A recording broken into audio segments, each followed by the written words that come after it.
keep going. Keep one day at a time. One more day down. One day closer to being closer to judgment. So, closer to this trial, and there's no evidence in my favor. There's no evidence been called. Nothing's been done. So, only you could do something like that, Father. I would never even, in my wildest imagination, could ever fathom that. Wouldn't matter what I did. Wouldn't matter which attorney I hired, or legal counsel appointed, or paid, or what. It just didn't have any effect. So, all the cards are stacked against me, and nothing I can do. So, come in here until that day, and it'll come and pass, and I don't know what's going to happen that day, but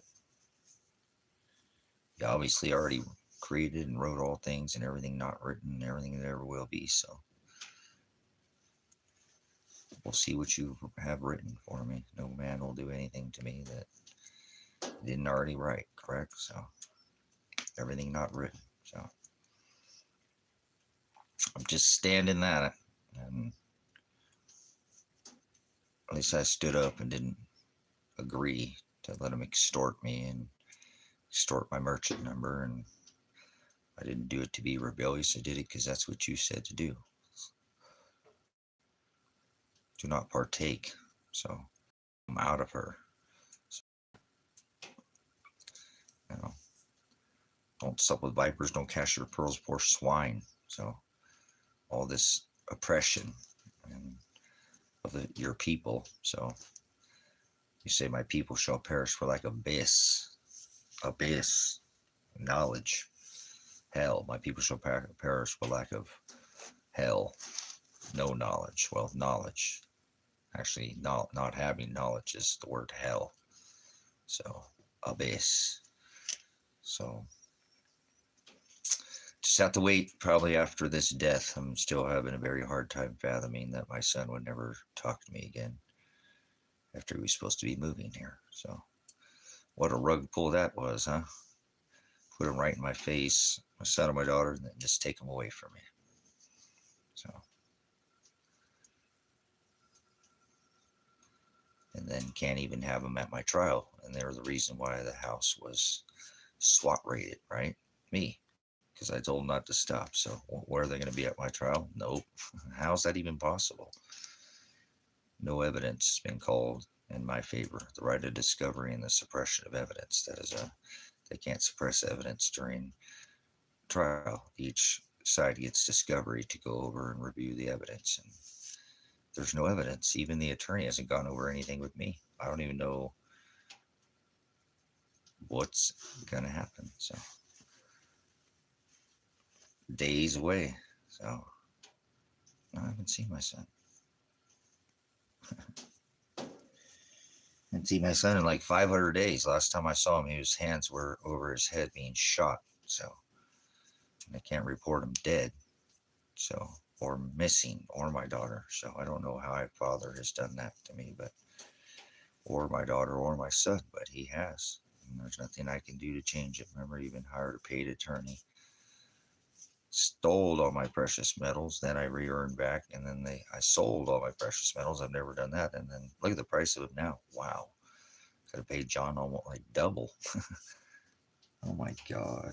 Never even thought about that. But it is. Metals almost doubled, but it didn't matter. He's not going to do it. He hasn't. There's nothing. There's a trial on Sunday or Tuesday. I keep saying it's Monday, but it's Tuesday. I don't know why I said that, but I don't know. But nobody will be there. No more witnesses. Only witnesses. No evidence. He hasn't investigated. Nothing. There's just nothing. There's just all the evidence is against me. So no evidence in my favor. That's a Sixth Amendment violation, but it doesn't matter. It's just going to still happen anyways. I can already, just either he's going to pull something off and go back down at the last, Monday? One day before trial? I don't know about that, but . So I'm just still more concerned where my son and daughter are at. But I go to jail, I can't look for them. That sucks. I don't go to jail, I'm gonna look for them. So I knew where they're at. I found them. That's what's even more sucks even more to know where they're at. Remember, I had to call the police on my own kids. Well, I was more concerned about their well-being than being shot again. But imagine having to call the cops. I hate cop callers. I hate cops. I hate pigs, people in government, cop lickers, boot lickers, pig lickers, people in government. Anybody likes the government. I don't hate them. I hate the sin that they contribute to. So I don't hate the sinner. I hate the sin. So there's a difference. So, I don't like it. I was a part of it. So look at what it's doing to me because I'm trying to just stand up for my son. I didn't do anything other than tell my son, don't stop, don't stop the car. And so did my daughter, but they let her charges go 14 months ago. Now they're trying to throw me in a cage. So it's father doing it. I ain't tripping. Just kind of strange that there's not going to be any evidence. Nobody's going to be there to no evidence in my favor. So when you become the evidence and then the evidence is all stacked against you, you could do a movie about this and nobody even believe it was true. They'd like, dude, can't be this. There's no way that ever happened to anybody. So this is my life. But where's my son and daughter? Nobody cares. And if I go to jail, nobody will look for them. So even though I've reported them over and over and over, and I've tried so many times to report them missing or murdered or whatever, even with the evidence and where I thought, they were, and that's where I located them once. Okay, whatever. I don't need to explain myself.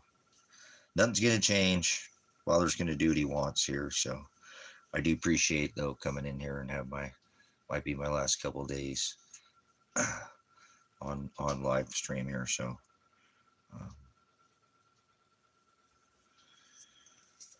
I just wanted to come in too and give thanks because it's been a very difficult time to do it alone with no help. Nobody ever came in to even help my son or daughter. So not even nobody in her side of the family, his wife, nobody on my side, his mom, his stepdad, his uncles, I don't know, whatever. It is what it is. So I'll have to start my investigation if they don't throw me in jail, and I know where I'm going to start. But I already located them once. Remember? Then went back when they wouldn't look for them after that, and they were gone. Everything was gone. So I don't really have a lot to go on this time. I found them once. It's recorded. I did. I did all this. I made sure I did. I record everything. I'm a prior pig. I know. Record. Make discovery, create discovery, and none of it's even going to be brought up at trial. All this discovery, YouTube will be brought up, the YouTube video, but they won't talk about any of the 250 hours leading up to that. How's YouTube? YouTube's going to get brought up like 3 or 4 times in court, but they won't bring up any of the SWAT raid video, what they did to the house, or any of the 258 hours pleading them to about Elijah's hours, why I told him not to stop the car. So I don't know what they think they're going to do at trial. So I don't know. I think they're just going to throw me in jail. I think that I already told you. I think that Judge Vandenberg is going to rule from the bench. They can do that. I already looked into it. So just because you get a jury trial doesn't mean they can't convict you. So even if you get a non-guilty, so I have to be realistic and not be like I have to know that there is possibilities to go both ways. So I have to prepare for both. I'll just prepare for one. So, and Father can do anything he wants, but I'm just a little perplexed at the fact that there's just no evidence. They're going to say YouTube, but they're not going to use any of my YouTube evidence. John has never bought any of the 258 hours that I had live streamed, trying to get them to look at Elijah's evidence. 180 hours, and they still to this day, none of it's even part of this case against me, and they won't let Elijah's charges go. They let Adriana's go, but they won't let Elijah's. So what of an unrealistic even turn of 500 days or something, 500 or 550, 40 some days. I don't know, 449 days or somewhere at right now, since it's a lot of days to go by. I mean, time is just, it's not, it goes fast, but that's a tremendous amount of time to try to keep looking for your son, and nobody will look for him or daughter, and nobody will help me. And I pleaded out to this ministry to help me. I pleaded to the cops, state troopers, my attorney, both 3 attorneys, the judges, everybody here. I made so much discovery. So there's just nothing in my favor, man. That's just the way it is. I don't get counsel. I'm not getting it, even though I paid for it this time. Even though he's a very expensive attorney and he was paid. And if I'd have just held on to the precious metals, I'd give him like double the money I gave him already. More than, but whatever. It's not enough money. So just trying to spend my last days, like I said, feeling a little bit, almost a little depressed. I don't know if I said I've ever felt that. I just feel alone. I just never feel, I'm a loner, so I feel I'm alone anyways, but I'm okay with, I mean, just after losing Tango, I just kind of that last little, Father clipped that last little string that I had, because he'd already feel like I can't get anything with Elijah. I can't get any kind of, never been able to not do that with my son, to get him to call me or anybody. I even tried to, when I was thinking about him, tried to think about somebody he knew, and that person called me, but he didn't. How the fuck is that? So, no, I'm normally okay. You know what I'm saying? Normally I'm not depressed, but I told you that's never felt that. I've always felt like I've had control of my emotions, and I know I have ups and downs, but I don't let that control, my compass, and I just feel a little lost. It's like I told you, the light's out. No more lights. The lights went out, man. Whatever, you could say whatever it is. I've talked to you guys for so many times and told you that Father keeps me below the water and I can barely see the light. So there's no more light. It's out. The light is in me now, but I don't see it. It's gone. It's just gone. Maybe he can spark that in some, but that's why I told you I'm kind of through with the physical. I don't want to experience the physical anymore. It bores me to death, and it's a burden. It's a lag. I'd rather have experience than physical anyway. So I'm tired of looking after, this ministry and a homestead, and not have anybody to homestead or church with me other than here. So that's why I'm just kind of like, all right, well, whatever. Nobody's going to come to the ministry. Just leave it alone, and it'll be here anyway. It's not going to grow legs. So nobody ever comes. It's okay. Fill the dreams, my ass. But all right, whatever. So there's no, like I said, anybody's been part of this would know. If you'd know that I don't need personal, nobody here did anything on the ministry. Nobody has anybody. I don't care what has happened to my son. Father made that happen, and I'd have anything. I have taken it with Father, not whoever did whatever they've done to me either. I don't care. It doesn't matter. Don't want to have to deal with this at all. I'm getting very tired of,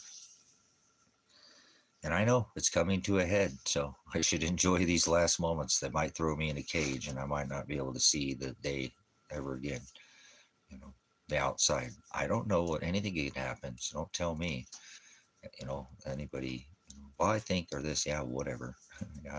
I think too, but look at where I'm at. So I can't even get them they're going to say YouTube, but they're not going to look at any of my evidence. Nothing, they're just going to convict me. So they're trying to, or at least at this point. So, I mean, like I said, it only takes one, I know, jury to, and I didn't have to go to jail. I could call up John Monday and say, all right, give me that misdemeanor, and,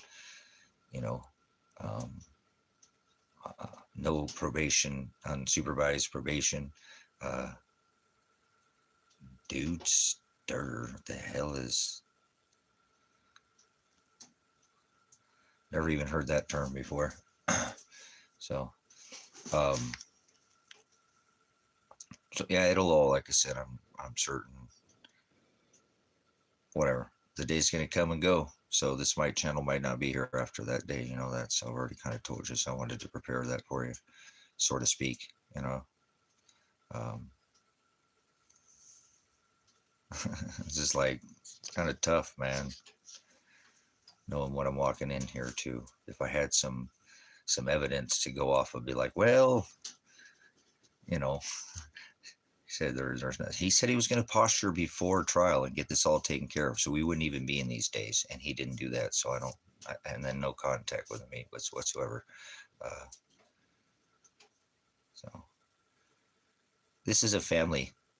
You like eating dicks? Go eat a dick. How about that? Go hang out with Donald Warp Speed. Chomp on a big fat one or something.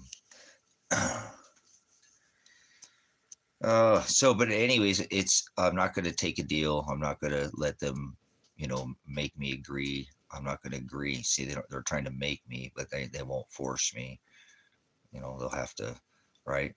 Yeah, they'll have to force me. I'm not going to give them my authority. I'm not going to plead to them. Please extort my merchant number. I'm not, once again, eat a horse cock fat, big Bob cock meat sandwich. I'll take that risk that something like that could happen to me and I could run away. Oh no, just take the minorest misdemeanor. And I told you that Kevin talked to somebody in the store, and their husband, they'd offered him the same thing in this county, not for the same charges or whatever, but the smallest misdemeanor and no unsupervised probation. And he went and took it to trial, and they gave him 2 years. So that doesn't, and that's what I said about what time I thought they would try to throw at me, but whatever, they might try to throw more at me because they don't like me at all down there. And I have caused a stir every time I go into that courtroom. So it is what it is. Father doesn't. So I'm not concerned. I have to do it because it's what's right to do. So. No evidence, guys. Nothing. So there's just no evidence. There's not going to be any evidence. So kind of a strange set of events. And I've kind of spoken with this attorney about that and told him, you can't do this to me. This is not right. You're violating my Sixth Amendment, my right to call witness in my favor, call to evidence, right of suppression of evidence. That's a Sixth Amendment right to fair and speedy trial.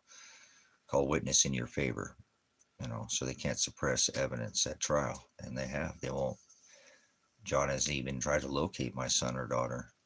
Nobody has, remember? Nobody has, except for me. I'm the only one since that day about even tried to locate them. Try to be concerned for their well-being, and only having faith, knowing that, Father, if they're suffering, that's because I'm suffering. He must be wanting them to suffer too. And that's hard to hold on to myself every day, get up and just not want to go try to, not that I want to see my kids not suffer. So I don't care how old they are. But as a dad, as a person, as a human being, for Christ's sake, I mean, you would want to just know that your kids are suffering. Nobody's going to help you look for them. This is an absolute terrorizing, experience. I've experienced some horrible things in my life, but this is an absolute top. And once again, as I've already told you, it's probably just going to get a lot worse. So I'm trying to be real according to what has already happened. You got to be a witness. Oh no, everything's going to be fine. Okay, it good. That's Father can pull things off in my life, but also he can also do what he just did to me for the last 550 days or whatever I'm at. I don't know, 549 days, or I think that's where I'm at today. 549 days. So over a year and a half ago was the last time I talked to my son or daughter. And now they hate me so much they're never going to talk to me again. The guy who I think killed him says, oh no, they took all your precious metals when I know he's the one who took them, you know. So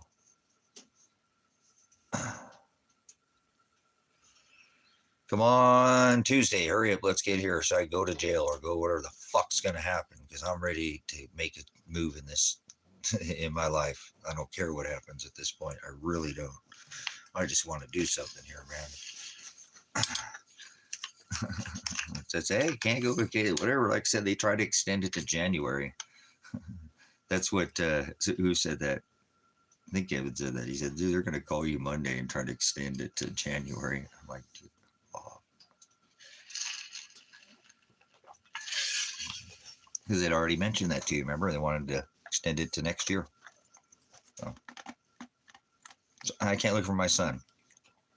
What a crock of shit, man. Throw me in front of a judge in 6 days. Pat Wolke. Whatever.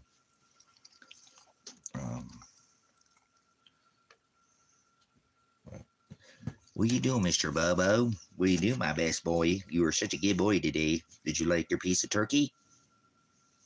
Did you get a piece of turkey today? Everybody got turkey. The kitties got turkey. The chickens got turkey. Puppin got turkey. Everybody gets a turkey. Everybody's a turkey.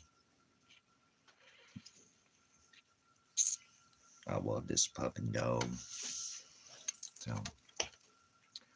he's such a good boy. You're such a good guy. You're the best one I have. You're the best one that I have. You are. You're the best single guy. With the dad. With the dad. Oh, he loves his dad.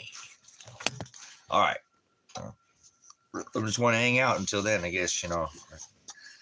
Hang out. You guys are like my family, you know. I mean, the only family I have. I don't really have family anyway, so.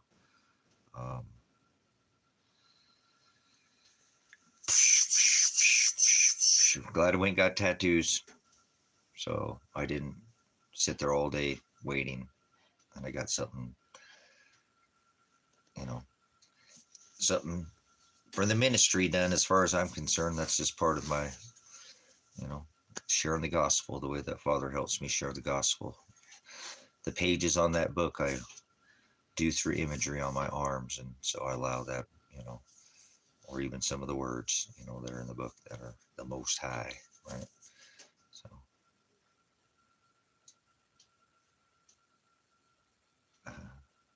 yeah, you know, like I said, I should have done so many things in the last week just to get myself prepared to go to jail, and I didn't do it. Like, I got all that stuff sitting out here, and I should have put it all inside the trailer, but I don't care about none of it. I don't care if it all gets wrecked. It's just stuff, you know.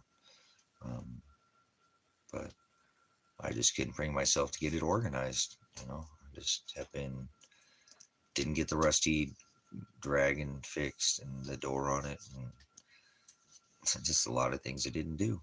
So, oh well, man, life ain't Burger King. So a lot of things like that used to bother me, and not like that. I just keep me motivated, and I just don't. I'm on strike, man. So the day is almost here, and it will come and go, and I don't know. We'll see what happens after that.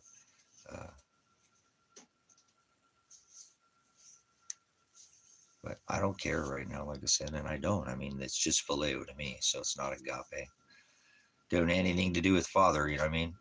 So it doesn't interest me. It's just, I told you, I'm so over the physical. I could walk away and light a torch and watch it all burn and not even care. It's just stuff. I get more stuff. I can get stuff. Stuff is just stuff. You know? I want experience, man. I sat here for 10 years waiting for people to show up out here. And Kevin's here, so good. It ain't going nowhere. And I don't think he's going, even if I've already talked to him about it. And I'm pretty certain now that I don't think Kevin's going to go on the road with me. So I'm on my own, even if I go. So, and that's fine. I told him I don't want him to go if he wants to stay here. And I had a feeling he did. And he said, yeah, that's what he's not ready. He said he would definitely want to go, you know, after I maybe went out, but he's just not ready. So don't go. You're not. I don't want to. I don't. Like I said, in a relationship, I already told you how that works. It works mutual for me. I don't have to ask. Neighbors have to ask. We have a healthy relationship. Normally works pretty well if I have a good relationship with somebody like that. Um, but yeah, the little things in life used to bother me a little bit more, and whatever. It's not the end of the world. Can all change. Anything within 1 or 2 days if I just apply myself, busting my ass. It probably a week or told you be back to where I was. It's not like I'm that far out of whack, but I just kind of have a standard, a little militant, like keeping a standard. I feel like we're just kind of let some things slip, but whatever. It's not the end of the world.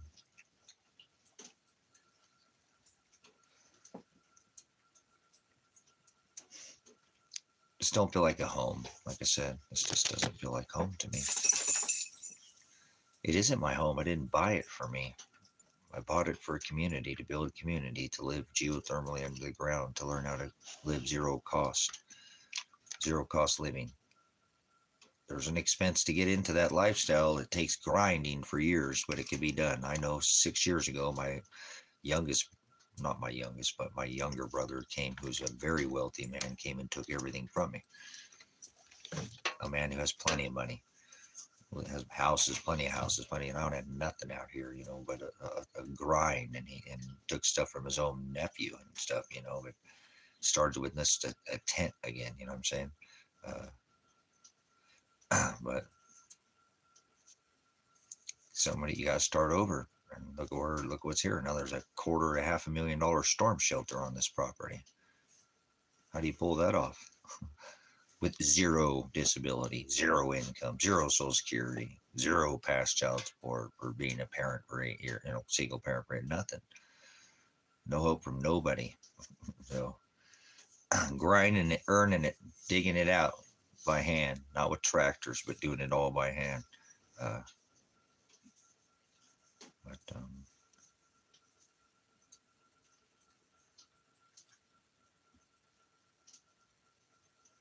it doesn't mean anything when you don't have anybody to share it with. So that's why I'm very appreciative of this ministry, so I don't have to be here alone. I have my family here, so that's why I don't care who comes in here, and that's why people get the wrench and wrench people out of here. Number 10 suck at their ass. So, get out of here. Where'd they go? I don't know. They got lost. So. Yep, to get the number 10 socket treatment, huh? Bye-bye. I don't know where it went. It just disappeared out of thin air.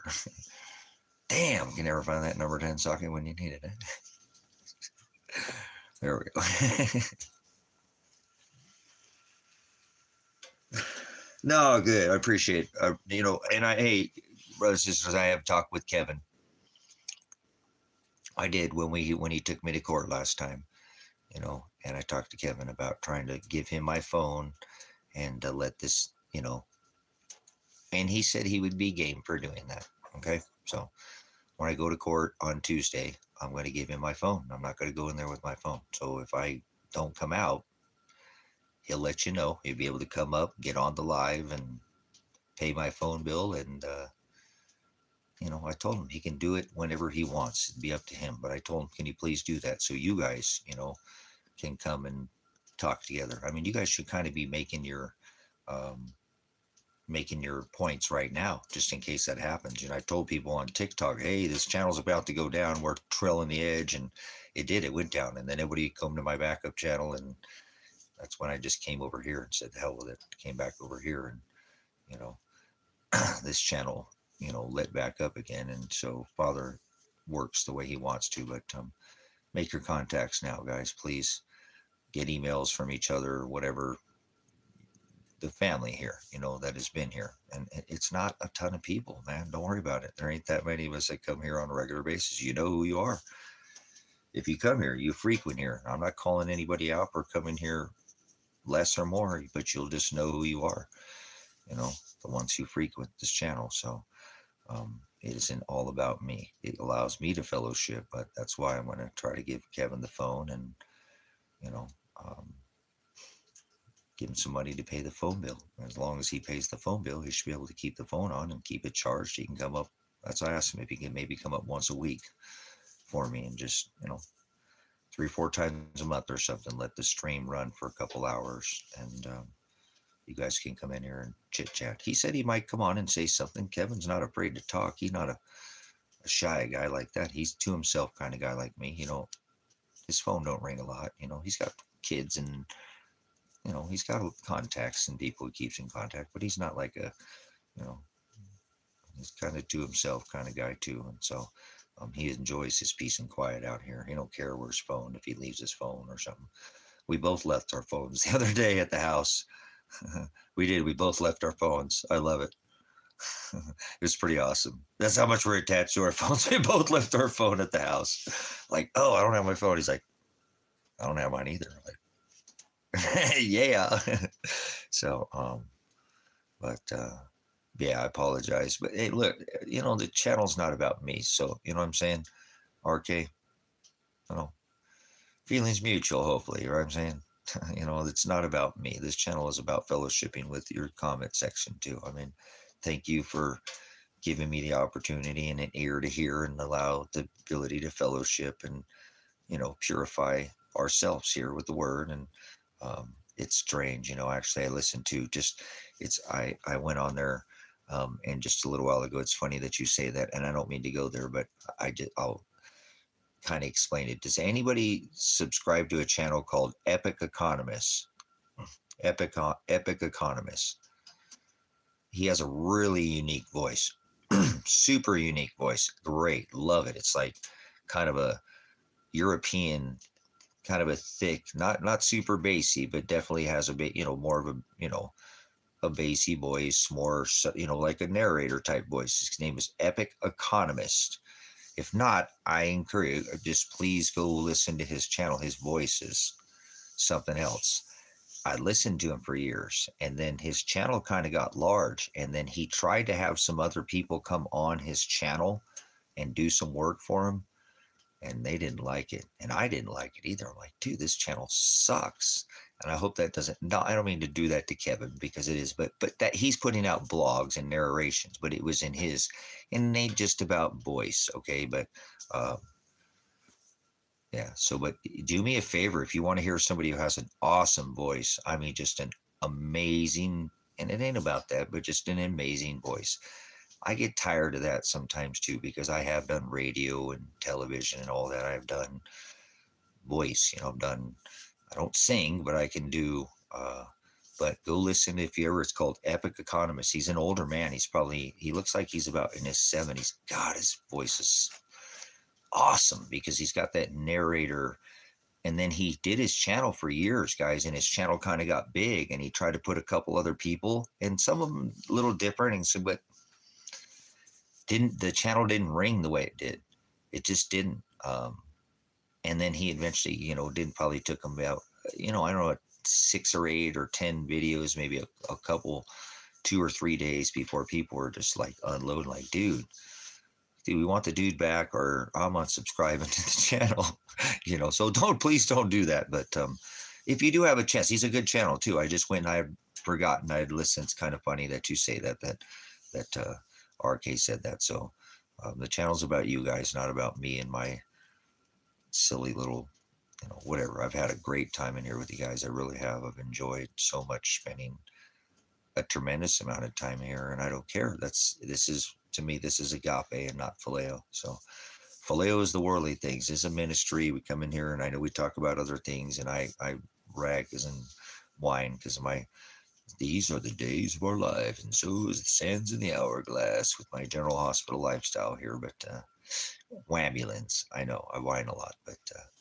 whatever, man. I don't care. I'm gonna whine if I want to. I don't want to hold it in and get ulcers and get all depressed and feel all mad at Father all the time. Gotta let it out. Gotta have a vent, man. So you guys help me to be that. Wouldn't have that, guys. I seriously think I'd gone crazy without having this ministry. This is just an absolute, and I already told you, I didn't lose Elijah. I don't think he's mad at me. I have no idea why Elijah would ever talk to me again. Last time I talked to him, he said, "Okay, Dad, I love you." So why would he go from "Okay, Dad, I love you" to never talking to me again? So, but some of you again, I've gained on the other end of this situation people that I will now have, that I will know you when I'm there. We might never met, but we'll know each other by our spirit. We won't know you two. We won't know none of that, but we will know, you know, you will know them by their fruit, remember? So we will be there. The name, when that's called out, the book of life, you know, what we did with our time.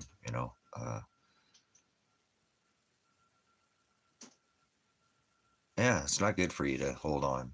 So I don't care if people call me a bitch and whine about things. At least I'm not holding it in, getting all depressed and letting it build up, and then it becomes a boom, right? Turns to a bomb, with people, and they explode and go off on people. You know, I'm boisterous. I'll talk to you if I disagree, but don't mean I'm mad at you. For Christ's sake, let's just have the discussion. Let's be real about something. Let's just not do this, but people like to pussyfoot around, beat around the bush. I don't like to be like that. I don't like to have people to have to guess and play a flipping game with me to see what I'm saying. I'm a very direct, upfront person. Less is more sometimes. I understand that. You shouldn't just say everything that's on your mind. That's not good. Don't do that. That's why my dad said you have diarrhea in the mouth, son. You need to think about what you say before you say it. He told me a lot. Um, he did.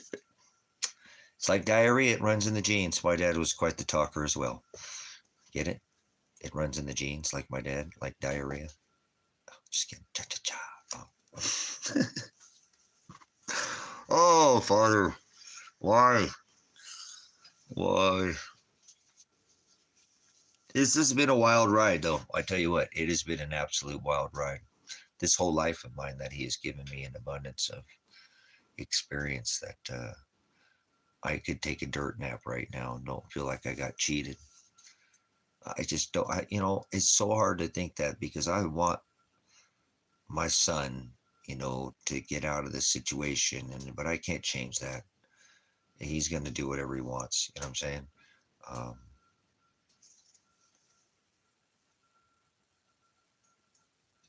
oh yeah, I didn't. Like I said, people don't like me. I don't even have to open up my flipping mouth. So my energy bothers people.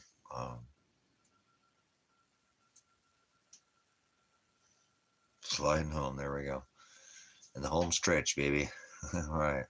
Coming in. We're sliding home. We'll see if we're safe or we're out. Oh, my goodness. I wish you guys could have seen my dad. He was my dad was like 500 pounds, and he was an umpire. He's one of the biggest umpires you ever seen. And when he'd call out in Little League, he'd pump out in Little League, and he'd coach Little League games, and he'd call like Major League Baseball, calling little kids out, getting tears. Yeah. Damn. So we're in the home stretch now.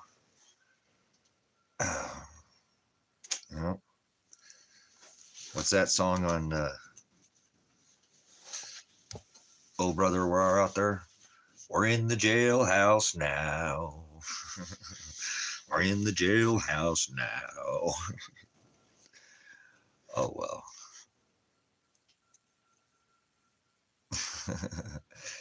There we go. Oh, damn lizard, lot lizards. So tattoos are doing good. That's healing. It's pretty tender. I'm not gonna lie to you. That is still feels very kind of burny. He really put it in there. Look how dark he put it in there too. He really made sure he didn't hammer me. He just went over it multiple times, because it's that area. You can see how dark that is. Even in that up there, it's even darker than what's down here. So he put it on me pretty good. Yeah, so it's healing, and the red's looking nice. It's doing good. Got a good. That's looking fabulous. He went all the way back around, and he didn't hit it with white, but I knew it would come back out if he did it right. But he went and made sure he really pinpoint it all the way around that moon on that, and then really work back all that color in there, really too, over and over again, without beating it up. You know what I'm saying? Without beating it up, because it's already, he's like, damn, look like that thing's been beat up, dude. I'm like, kind of. Somebody's trying way too hard. Yeah, I know, but it is what it is. So it's been done 3 times. So that's the 4th time that's been done. That particular. Oh man, look at how red that looks. Woo! It'll tone down a little bit, but man, that sure looks so much better. The white's popping now. Thank you, Father, for good work and good art. So, oh, apologies, but this one's healing good. Look at that. This one's almost healed. You know, on the front, there's a little tiny bit of just a little bit on the edge. That's not, just because it goes in the skin, but no scabs anywhere. I only had just, and even right here. I think it's healed, man. They can't believe I'm saying that. There's a little bit right there. Just a tiny little bit right there on that spot right there. That one's going to be kind of an animal too on that bone. Oh, it's like going to the dentist, huh? Except we're doing it on your teeth. They're doing it on your knee. No, never mind. Drill on me. But thank you, Father, for being able to get in there. And I should have had him put one more line in it, and I'll go back in there. And I want one more. If you look right there, I had him start it right there and then told him no, and I should have him just do it. See that? And it's fine, because that'll probably just kind of fade out. But I'm thinking I'm gonna go ahead and have him do one more line. I just think it'll look better across the bottom of my wrist. It's gonna be pretty tough too, because that's gonna come right across that second. There's a crack right there too. There's 2. That one you just can't see it because it's right in the fold. There's a fold right there, and there's a fold right there. So yeah, good. Thank you, Father, for making me go down and not sit there all day waiting for the attorney to call. And so I'd rather sit in a chair and get drilled, get some ink put them in so I can have it for later. They can't steal my tattoos. So everybody seems to like to take things from me in life. I just to have it, I guess, of people. And it is what it is. Sometimes everything of mine gets taken. It wouldn't be the first time I've lost everything in my life. I start over. So it's happened several times in my life. So that's why if I had to walk away from all this, it wouldn't be, it's not like a burden. It's not like I can't start all over. I remember my son telling me to come over and stop dinking around over here with trying to do that truck deal. I should have listened to, because that backfired and I lost all my money on that truck deal. Somebody stole all my money. I should have listened to him. But he's like, just come over here. You'll come over here and you'll have a storage unit, and you'll have stuff you'll need to be asking people where you can put stuff at. You normally do that. Can I put this over at your place for a little bit? No. Come back, and you're pretty good about picking things up, but sometimes you have something large or trailer or something, or temporary storage, something so you can flip it or something, just the way that I am. So it's just stuff, man. I really wish I didn't do that anymore, and I probably won't. He said, I probably will. Rat hole that for the ministry, right? So whatever things the ministry can use. I don't really do things for myself very often, guys. I just don't. So all these tattoos are for me to be able to share the word. It's all gospel. It's all, and it's taken years. It does for me. I'm not wealthy, and even some of the artists, like, that's different artists even today. That Michael was here and he said something about, I was like, wow, those are all one. Like, yeah, that's 7 or 8 different artists on that arm. Not all, but it all goes together pretty well. So thank you, Father, for that. So be able to go in there and share the word, if they put me in a cage, be able to share the word.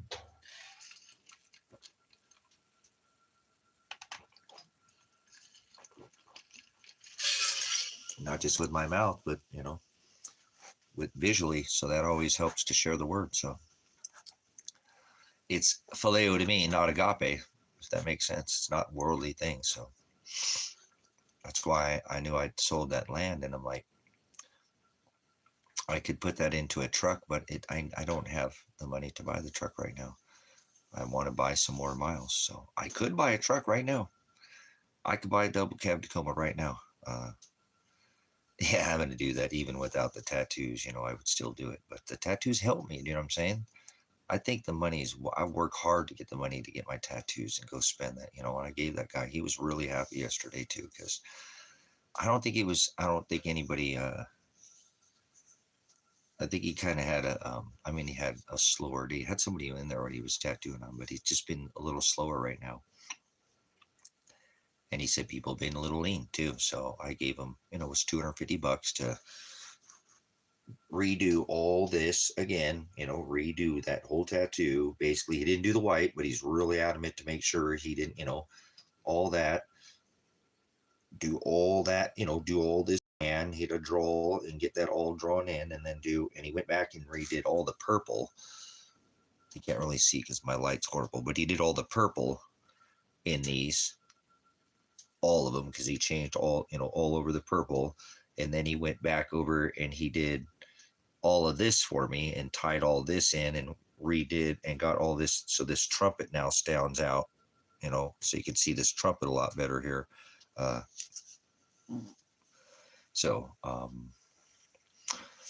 And it finished my sleeve. See what I'm saying? It all ties the sleeve together as a whole. The sleeve is now finished. Yay! Finally, after all these years, it's finished. See? It's finished.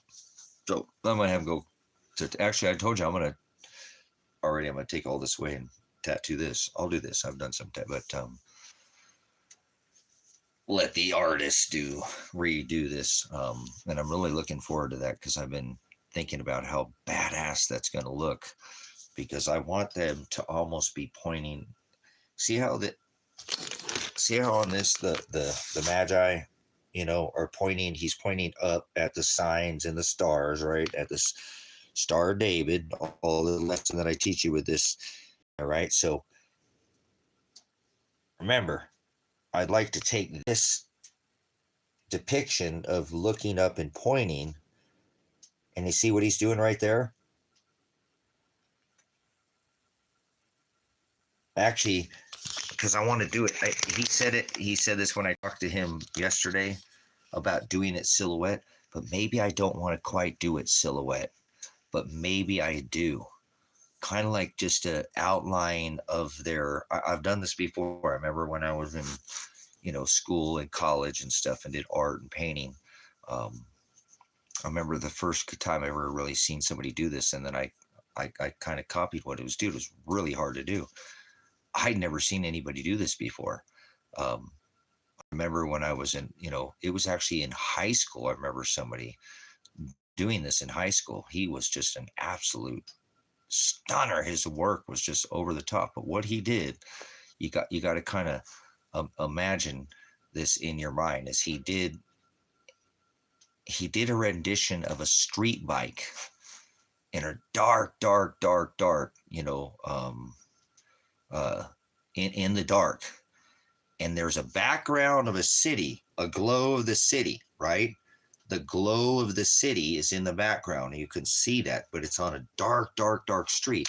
But the lights of the tail lights on a motorcycle, because it has the smaller, headlights and tail lights, and the headlight shining, but the headlight shining forward. It's not shining, illuminating, but that headlight with the tail light, and that illuminated that whole bike because it was so dark that you could see almost all of the outline of the bike.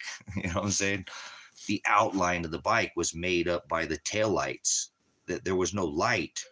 It looked like there might be a faint street light, but you couldn't quite make it out. Like maybe because he made it so like it's just a little bit one way, but you couldn't see it. But you thought there was, but it was black. Everything was black. But that bike was even enough to illuminate a little bit of the curb line behind it, because this man, he did a fabulous job. And I learned this in art too, that sometimes you have to over exaggerate shadows to create something that normally wouldn't be there to pull the eye into it. So that's what I was thinking of, something of that kind of not a silhouette, but like the light is shining from that source, which would be the morning star, which I'll have there up here. I'll have like right here. It'll be right below this, my dad's portrait. I'll do that. So I'll have all the way to go from here all the way down here. So I want them to come from if you know what depth of field, how far something away, something gets smaller or taller, the perspective of something looks right. Right. So that's what I want to do. I think I don't want to do just a silhouette. I kind of want them to be super dark, like they're looking. But the only thing, because they're out there in the desert, this one's illuminated by the back. And if they want to try to pull this off, like this is like the sunlight behind them. You know what I'm saying? It's like the sun, see the sunlight, they did a good job. They did. When they tattooed it, they did a good job. And I was happy with the work. I mean, it's beautiful, the colors, but it's just getting old. And even my tattoo artist who just said it, he's like, well, you can only see the one. You can really only see the one. I have to show you guys. I have to kind of turn, right? I mean, when I'm in front of somebody, it's much easier because they can see it and I can point, when I'm right here in but what I like to do is take this, darken this back out, and then take that same kind of perspective. And what I've been envisioning, and I know one of these artists because they're an artist. So they're going to come now. Watch this, Sabrina. They're going to be getting their perspective is going to get bigger, bigger, and bigger. Oh, my light just dimmed down. Bigger, bigger, and bigger, right? But this guy is going to be pointing right at you, like this. You know what I'm saying? They're going to be, because they're going to be coming up my arm, like they're pointing right here. So they're going to be like pointing at here, but you're going to see it like that. That's how I want that. I want him to be look like that. You know what I'm saying? Here, he's like this. I want him to be like that. So I already told him, what do I need? About $4,000, $5,000, $6,000. He's like, you don't want to do it silhouette? I'm like, yeah, probably silhouette. And he's like, I'll probably do it, but I think it's going to cost. That's why I told him. In my mind, I was starting to kind of envision that. So, but you see, I'm saying, so these guys, you'd see here, he'd be smaller, smaller, smaller, but this guy right here, he would be the closest to you, and he'd be going like that, pointing at the morning star with the conjunction of the king, Jupiter, and Venus, the morning star, conjuncting. So the one guy here, I can make him the second guy, but I think he should be the guy closest to, in this case, the star. I'm just changing up this perspective of these three wise men scene that we've seen, this type of, we draw that. When they draw three, there was more than three wise men. It's just, once again, I can't draw the sun white.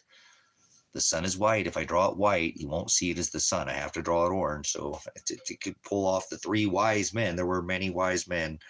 That allows me to tell people there were more than three wise men. There were many wise men. Daniel was a magi. They were wise. They were magi, not wise men.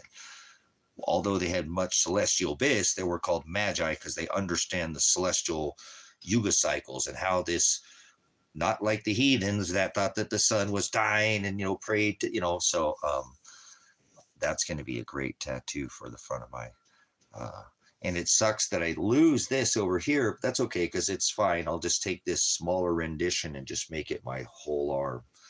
So I can't wait to see an artist put it together. I can't imagine what it'll look like. I can't imagine too, because these are wise men. So their attire, the camels are going to be like beiges and browns and golds. I like that colors. I love earth tones. I'm like excited about that. Maybe some palm tree in the back or something, with some green palm tree, because you can imagine, desert, so palm and the tree, and so it's going to be just fabulous. I can't imagine all their attire, burlap sacks, and so I love my earth tones.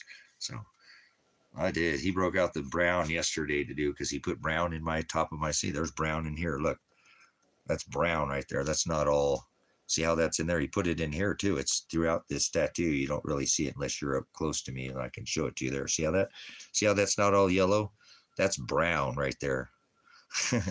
So he brought the brown. I get all excited when I see the brown. I'm like, oh yeah! Nobody already has brown tattoos, so not a lot. You don't see a lot of brown. I mean, there is some brown in tattoos, but tattoos are colorful, so a lot of the times, you don't see a lot of the earth tone in tattoos. But if you did it right, man, that tattoo would be off the chain. Imagine that. There's camels and their tones, and then, like I said, all their attire. Be a lot of golds, a lot of mustard yellows and oranges, little orange shadows and shades of burnt orange, and be fabulous if the artist could see what I'm seeing. And I know tattoo artists because I've been around them my whole since I was really young, and they have their own artists, so I can know that an artist would see what I'm seeing exactly. And other thing that sucks, and I've never done this, but and I could do this, and I bet you it would spit out something very similar to what I'm talking about, is ask one of these stupid AI programs to do a rendition of what I'm saying. Ask these Groks or whatever. There's these things, I've seen them, that you can ask them to do AI renditions, and it puts an AI rendition out, makes something that our mind is just like, it is the world we live in, brothers, sisters. It's just taking everything we've ever done and combining it all into one hive mind. It's not learning. It just knows what we all know. So it's the metaverse, police state already here. So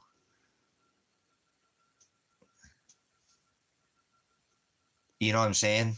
I bet you I could put that into the AI program and it would know what I was thinking. You know what I'm saying?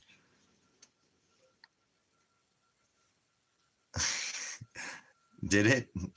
Connection? Some of them, I don't know. But I've seen it before. Like I said, I've seen people do these things and make these renditions very quickly. I mean, on some of the, I've seen it in action, but maybe it just got stuck on dumb because I was drinking too much Coca-Cola. I drink a lot of soda in my day, so glad I don't drink that stuff anymore. But I do think that because this AI is so in tune with how we think and what we're thinking, as I was saying to you, that it would put out almost what I would see in my head. And I know a good artist could do that. See what I'm saying?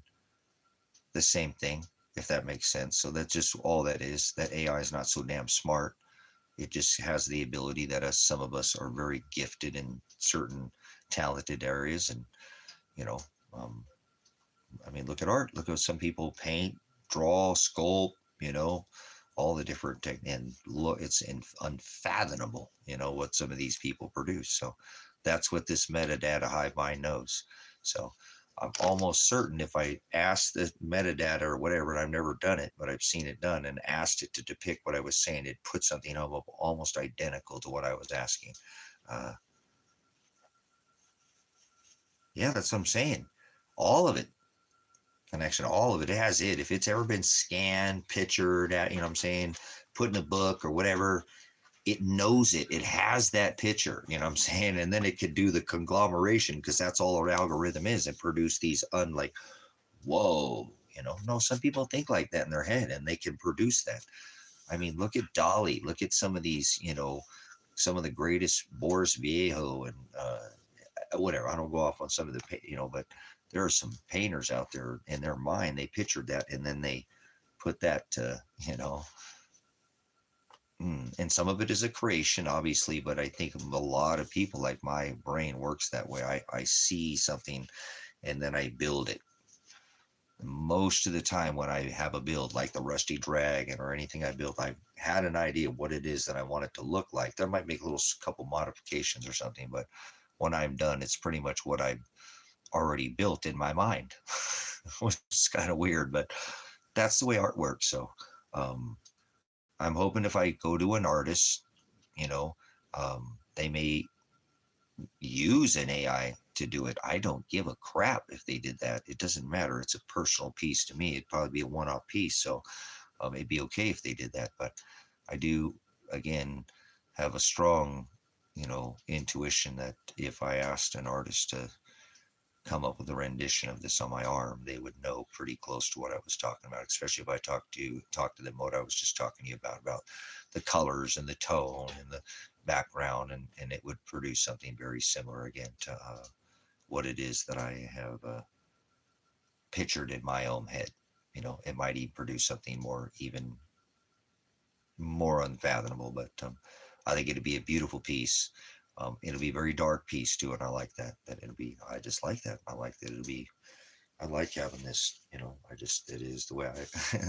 So I got blue. I'm not all black, but most of this is very dark and very black, and you know, so it's just the way I feel. I'm a dark person. I'm a Scorpio. That's good. I'm glad I don't do my whole self in all black. I would never do that to myself, but some people do that now. They literally, but I do like that very dark, tattoo. So I'm really looking forward to adding that here and making that ring up. And then I would do the Revelation, the horses of Revelation, the 5, not 4, because there's a rider on the White House. I mean horse. No, that's the one. There's 2 riders on the white horse. One comes with a bow, one comes with a sword. So yeah, I'll have 5 horses, but that's going to be a whole nother beautiful rendition. So that probably will cost me about the same.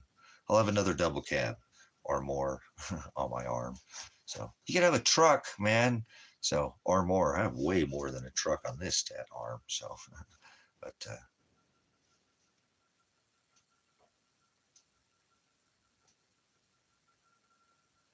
yeah, but it goes wherever it wants. Like you said, connection. It steals everything. That's the way they let it do it. Let's not fool ourselves. It's going to take anything it can and scoop it up in the public or outside public domain. It will. It has. It will. It always has. It always will. It will capture anything it has. It's a hive mind. It's the Oculus. It's an 8. I was explaining this to Kevin, okay, and he got it.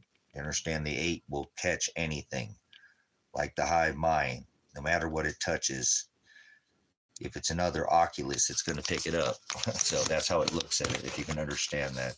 I don't mean to go off into that because people, that's simple. You should be able to understand that. But it's hard to get people to understand just basic quantum computing, let alone trying to get anything fifth dimensional. But if you break it down and understand the metadata is nothing more than an Oculus, it's an 8.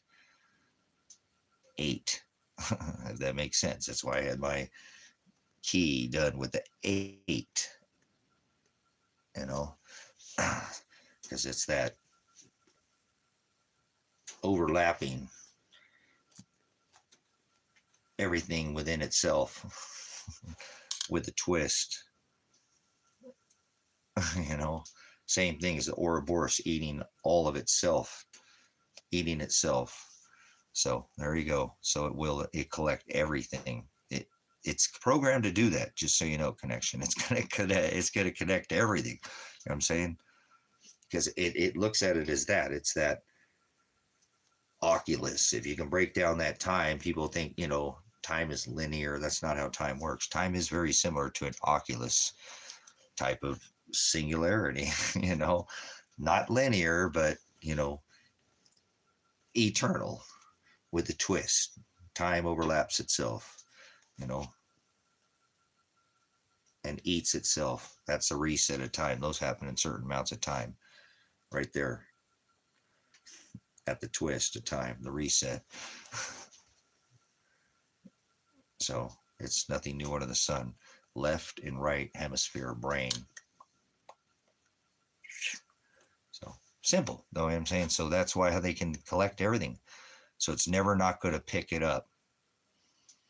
That's the way it works. I really wish people would stop thinking computers can learn. They don't learn. Computers don't learn. They're a math problem. They're a math equation, a mathematical equation. An algorithm is a mathematical basic algebra. You would understand that. You know what I'm saying? Some of the basic equations, but let's keep it simple. What is it? Didn't pick it up. It didn't pick up what I was putting down. No. So, but they've got everybody in the world thinking a computer's alive. and it can learn. And now they've given it rights, and now they can program them to kill people. It'd be like, oh, the computers did it. That's a great way to get rid of a bunch of people, if you ask me. That's evil, I know. Vaccinations are like mowing the grass for the elite. I turned a pound into some shake. Remember? So I go through grass like a mower with a Ford mower.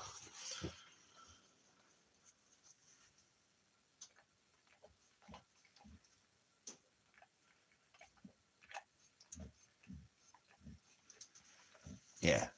Yeah, why do you think they want you all salty, huh? A little salinity. You know what salinity is? It's your salt content per water. You're mostly water, so now you're battery and you're not charged. So I like to take your charge away from you. Put your lights out, make you take a dirt nap. No birthday next year. Hey, so watch out. Not supposed to celebrate birth. That's what you get, you silly pagan. Rabbit. April Fool's tricks over kids. Tricks? I thought her name was Strawberry.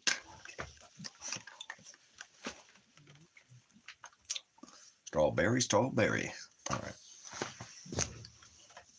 right. Man, we had a sunset out here that would melt your mind, you know?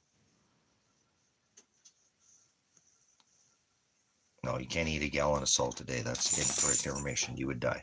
You can't eat a gallon of salt, you numbskull. Too much of a good thing's a bad thing. They fought wars over salt. So don't tell me about salt. You know nothing about salt. Here, you use Himalayan pink salt. Here's some salt right here for you. Some of the pink Himalayans.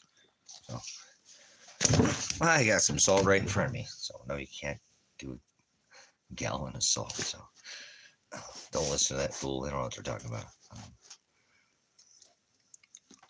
So, but salt is a detoxifier, and salt's a really good thing. I try to take salt every day. So, but you have to moderate. Salt is too much salt can cause some serious problems. So think about it. Come on, guys. Too much salt, you're gonna freaking dry up and die. So where the hell you heard that? That's not correct at all. I'm not going to tell you how much to take, but you ain't taking a gallon. Gallon. People ain't drinking a damn gallon of water a day, let alone a gallon of salt. Too much water can kill you, for Christ's sake. What's the most purest thing on this rock? Water. What do they purify rock with? Oh, water with? A rock. Silver. So let's not go there. You've obviously never studied nutrition, so. Anyways. No, you didn't. Shut the fuck up, you lying piece of shit. God, I can't stand liars. They don't drink gallons of salt, so get out of here. What the fuck is that all about? I drink a gallon of salt. Okay, whatever, man. You don't drink gallons of salt. Salt is a powder. It's not a liquid. Hello. I mean, it was once a liquid, but, you know, part of the salinity, the whole of the ocean, that's where salt, you know, obviously, never mind. I don't sit there and explain this to this. My gosh. I don't think you can make it 3 days with drinking a gallon of salt water. Salt. 3 gallons of salt a day, or a gallon of salt. What the hell is wrong with this person? No, you got to go ask Santa where all the hoes are at there with your milk and cookies. So, right. Electrolytes. Come on, guys. You think what salt is? Electrolytes? I mean, this person knows nothing about salt, obviously. Seriously, they fought wars over salt. It was a currency. So, salt is a good thing. There's a reason why your body craves salt. It's a detoxifier. Let's leave it at that. Your body will tell you if it's lacking salt. It'll go, hey, I feel like some salt. And I'm not talking about a dopamine dump. If you ate regularly, it would tell you when you need, you know, and you should do it. You should. Salt's a good thing, but they'll tell you it's a bad thing. So, and too much of anything is a bad thing. So, okay. So, yeah, you need this. You need the salt from either Himalayan or salt that comes from the ocean, from sea salt, because that has the iodine in it. and you want your thyroid to get iodine in it so it can help fight all, it's your thyroid is a filter. Everything you smell, everything you breathe, drink, eat goes through your, you know, so that's all the same thing, guys. You're saying Celtic, you know, pink salt, Himalayan, sea salt, all comes from the ocean. You know what I'm saying? Uh, yeah, it's really important too. Some have to have a salt block too to help a lot with their bloat from eating feed that's still kind of hot. But that'll help bloat block, and some of that the salt will help that with that too with cows. So I'm a farmer. We got all that Angus, it's all off the. Not a soul inside. I miss all that. So yeah, every year they turn them out. We turn them on this field right here. They eat the good stuff. I told Kevin, man, this year I said all this feed is for these cows this year. They want all this feed to go directly into these cows' guts so they can give them to the Chinese. Man, this sucks, man. They're getting the best of the best.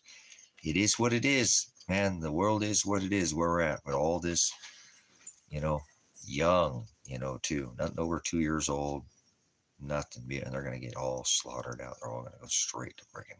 So they all come from over here. Like I said, everything there's multiple.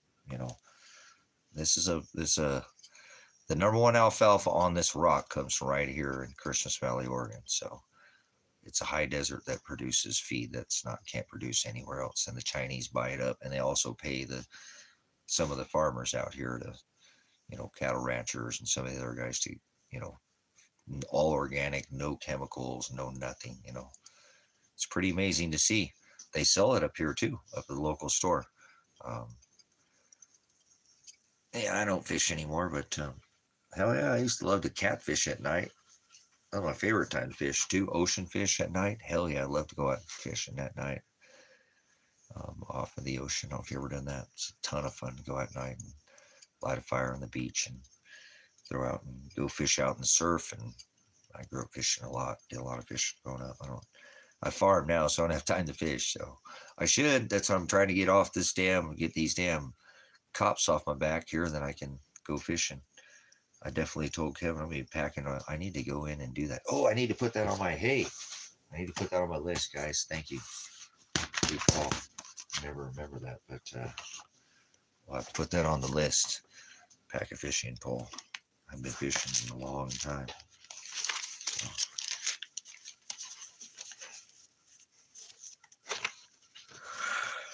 Oh, holy crap. Fishing. Yeah, because the lights at night, a lot of the times fishing, a lot of mosquitoes you have to deal with at night. So, all right, put together I got some tackle. I need to put that together. Put together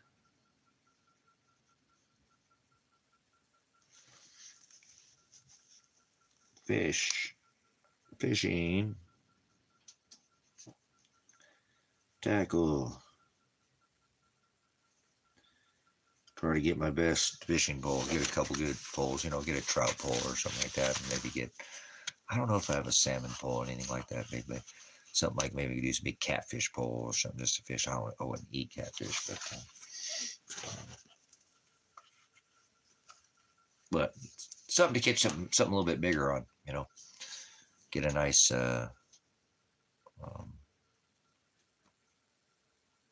nice light tackle pole, something to, go catch trout out of the river.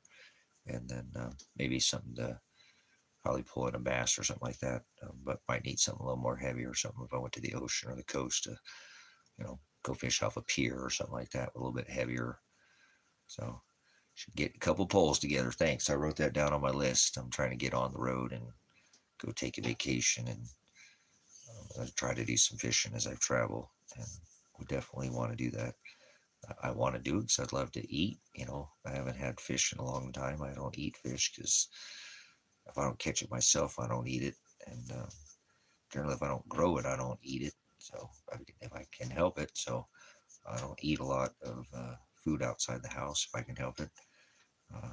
So then take very good care of my body. I made some fire dinner tonight though. As a matter of fact, hold on, I might see what I did. Kill it. I might kill it. I didn't kill it. You didn't kill it. All right, I'm gonna heat that back up.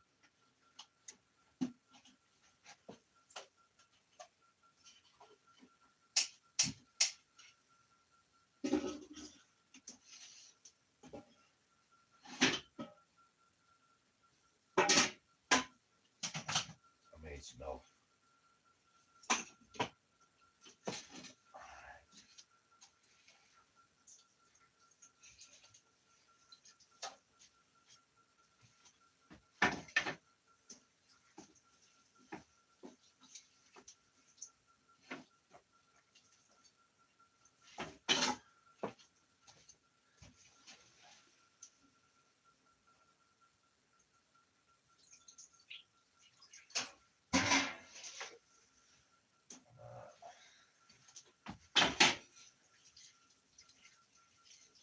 We're gonna heat up the dinner. I'll get a second shot of that. Fire. All right. I'm gonna heat up some more of my dinner. I made some awesome beef Alfredo.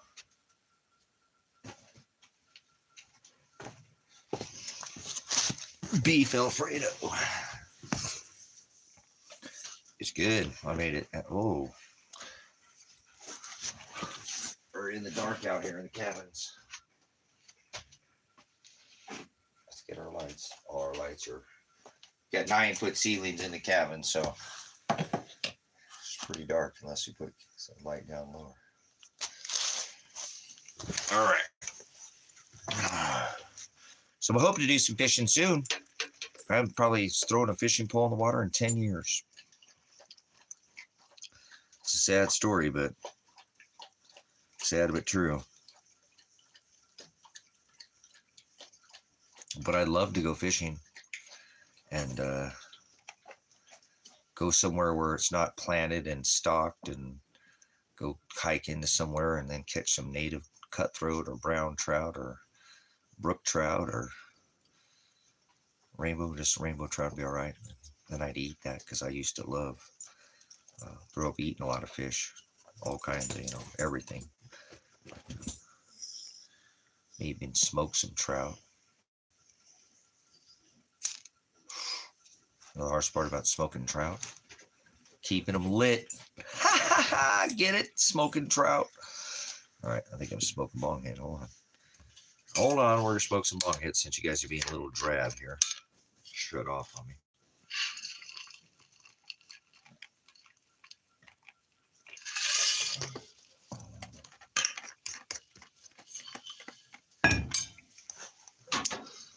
Oh, I need the fire. They burned, almost let it burn out. Almost let the fire burn out. What's wrong with you? Don't let the fire burn out.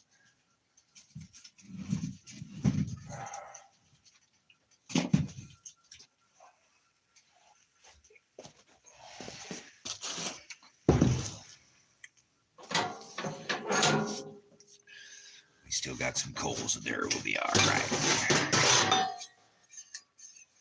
We still got coals in there. Yeah, look at there. That'll work. Take a minute to go, but she'll go. Look on there, boys. Yeah, I made some really good, like I said, some beef Alfredo. So, it's pretty yummy. Pretty yummy. Get yummy. Oh, get silly.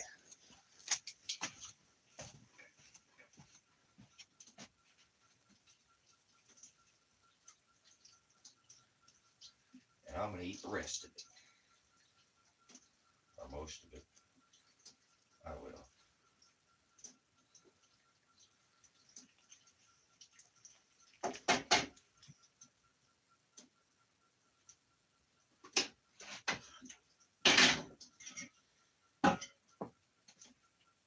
nice and get it warm all the way through there. We'll get her so hot we'll have to cool her back down. How about that? Oh. We'll get her so hot we'll have to cool her back down. Come on, fire, take off. Let me throw some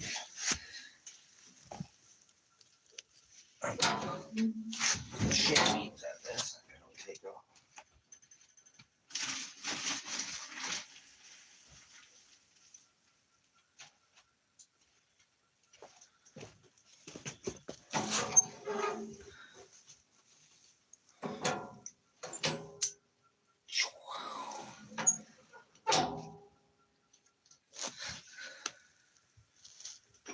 Take off. Take off. There it goes. All right. Got some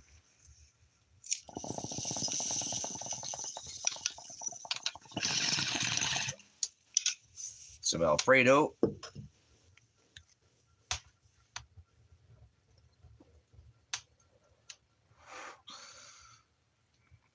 The wood stove is going. She's a snap, crackling, and a popping. What's popping the most? That Ponderosa pine. Ponderosa pine. Think we'll have lots of good firewood. I had to get rid of the flatbed, but I got firewood, so. Got the taxes paid. Paid the land payments.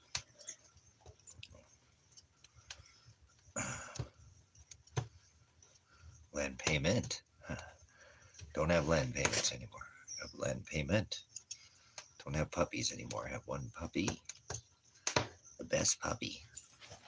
The best guy in the best world that I ever did. Best that I ever did guy. My ever did puppy dog that I love. That I love. He's my best guy. What you doing, best guy? Best guy ever. You're the bestest guy I ever did have. My boom, boom, boom, boom, boom, boom, boom. I love that dog. I love that puppy dog of mine. And my best guy. I haven't gone back and watched any videos of Tango yet. I haven't been able to get myself to do it, guys. I've wanted to, but I just can't. I'll cry my eyes out. So, I miss him too much. I'm still missing him too much to see him again. I can still see him in my head, so. But I wanted to go back, and because he's on so many streams, there's a lot of, like I said, hopefully someday I can go and maybe have an AI program go in and pull out all the video of him and compile it into one video for me. So that's the kind of neat thing about the. What do you want, dear boy? What do you want? Just hanging out with the dad. Just hanging out with the dad. You're my best guy that I ever did. You were such a good boy today. Thank you for being a good boy today. You're the best boy today. You are so good today. Oh, no. I have a tattoo, please. Put your paws down. I just got tattooed. Hey! I just got tattooed on their arms. So be giving me the paws. So, yeah, he is the best puppy ever. I just love that dog so much. I'm so thankful I have him. He's doing a little better. I mean, he still obviously whines a lot, but he's doing better. He's getting, we've been going with Kevin and hanging out, and doing the, going into town and taking him into town more, and just trying to keep his mind busy. Keep his mind busy.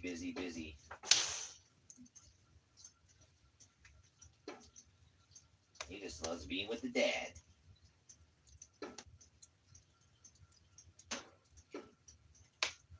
Let's turn this up just a hair here. Portion this out here.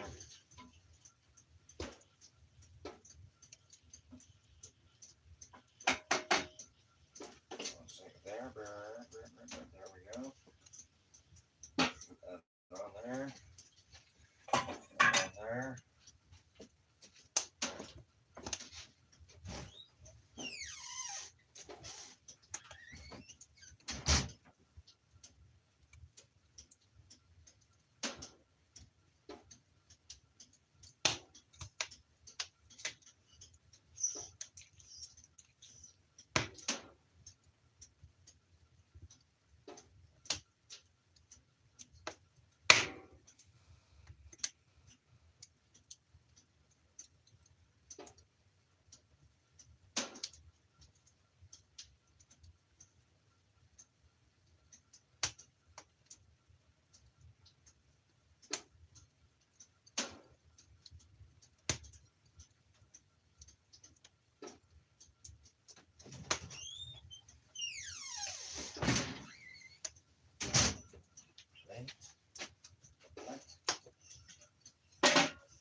that.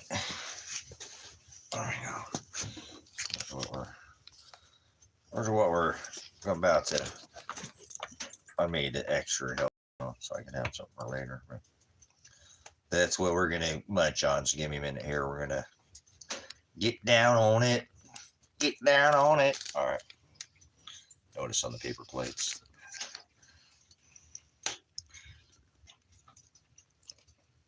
I got it hot. We got her hotter. Piping hot.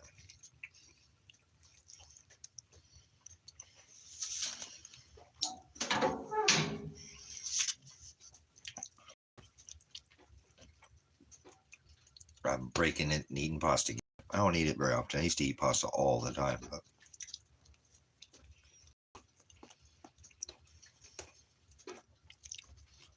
it just sounded good to me. Beef Alfredo. Oh.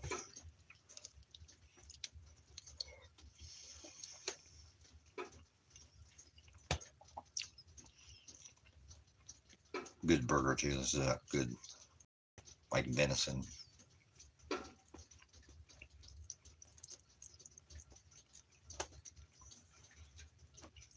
No, wait, even Campbell's came out and said you're not eating chicken.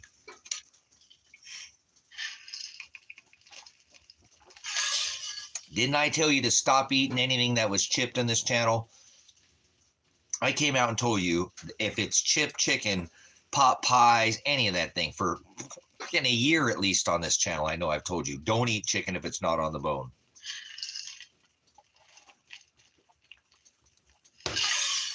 Campbell's comes out like it's some kind of miracle. Oh, we're feeding you fake printed food. Yeah. Gee, where do we hear that? Somewhere else, huh? Somebody might have told us that. It's okay, guys.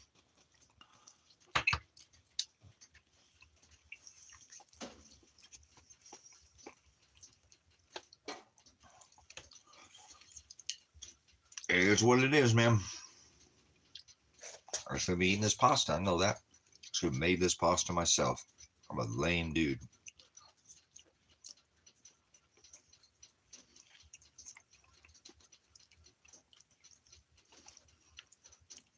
I have made pasta with not grain that I've grown, but with, non-genetically gene-edited pasta. But, oh well. My life is not perfect. But, oh yeah, this is, I get meat with every bite.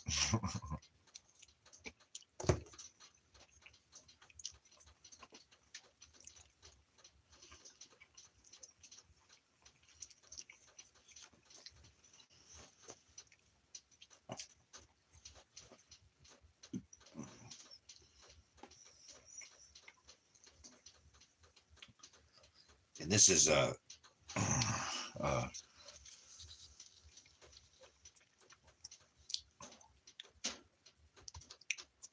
yeah. That's what I'm saying. I make sure this meat's coming from these local farms. This is coming from a farm, so it's not that kind of high degree. The way the animal's raised, the way the animal's slaughtered, the way, so has everything. The energy's in it. So I'm huge of that. That's why I don't eat pork, and I don't like chicken, and I don't like, a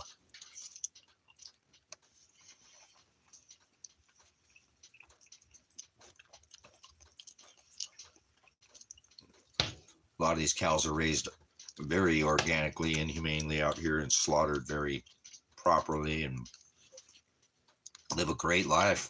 They do. They live a great life. I mean, these cows in this field over here, they are awesome cows. I love them. Freaking, because they're young. You know what I'm saying? They're so curious at that age too. They're always, cows are pretty curious, but their first couple of years, they were just like, they're cute almost their first couple of years. Cows, especially Angus, they're just cute and shit. But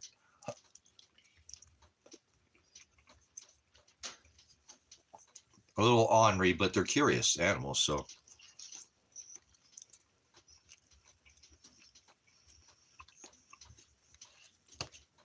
I told you, I believe in the domestication of animals. when raised properly, you can give an animal a way better life than it would ever get in the wild. It would die a horrible life, normally of starvation.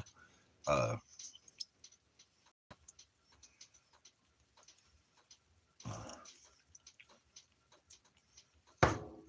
nice. That's good job. Thank you for that information, David.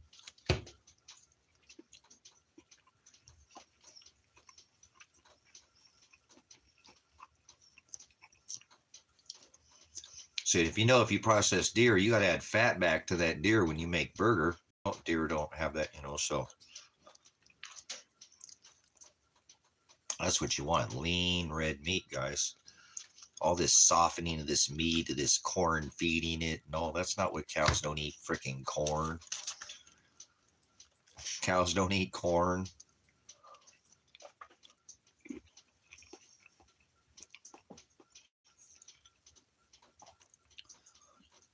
Well, not in the wild. They don't eat a lot of grain either. They eat grass. The freaking grass animals. That's what they feed a majority. I mean, they eat other things if they graze, but they're heavily grass. Great, that's what that animal eats.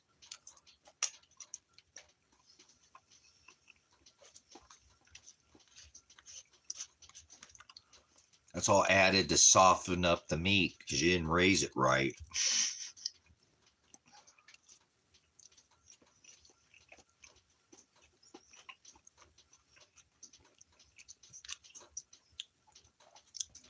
Good lean grass-fed beef is going to be tender if it's done right. If not, then it won't. You just didn't do it right. Oh.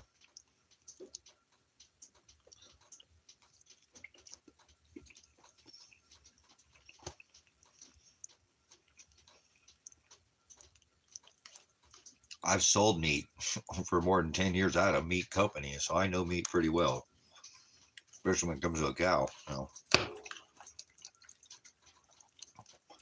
So I'm pretty particular about the meat. Meat's garbage compared at the store. That's not very good meat.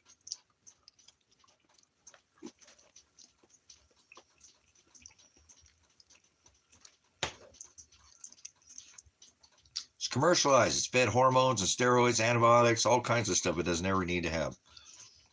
They need to have some kinds of things when they're young, but every farmer has a little different recipe, we'll call that.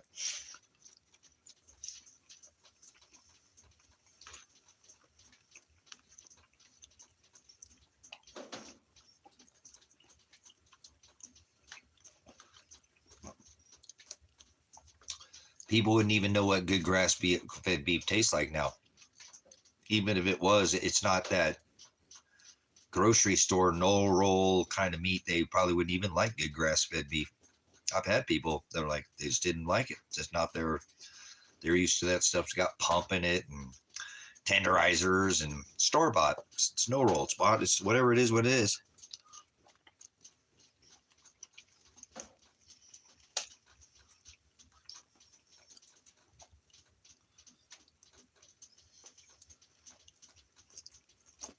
Excellent question, Sabrina. Thank you. That's why I love having you on the channel.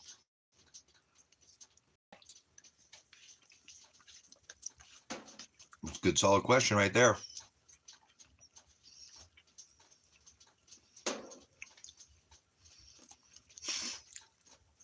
That's a smart woman. See what I'm saying, guys? That's why I want her on my team. Nobody else asked the question. That's why I want her on my team. I told you guys. You're missing out. Sabrina, I get first pick. Sabrina's on my team.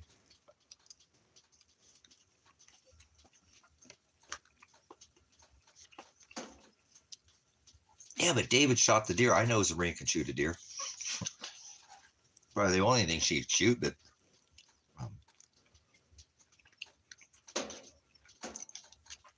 carefully as you can.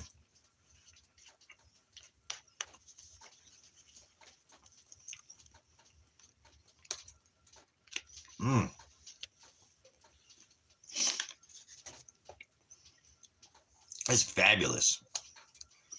I just wolfed that all down. That was good. Red meat.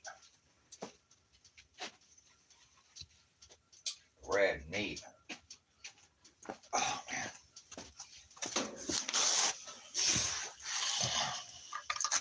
Fabulous, fabulous. Oh, man.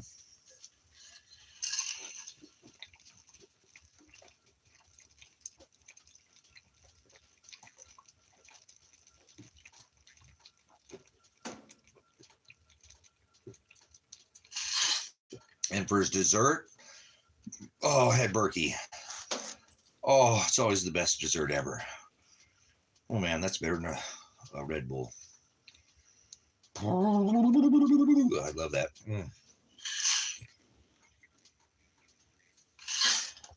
Oh, that's so good. More water in it.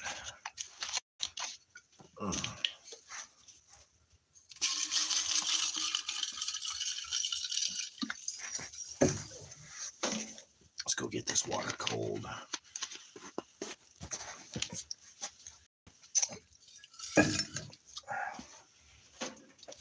Oh, man.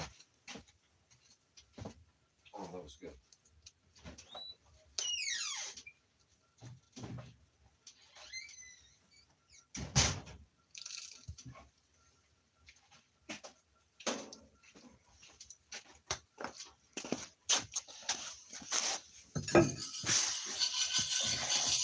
You're the bestest bone I ever did best. You know that?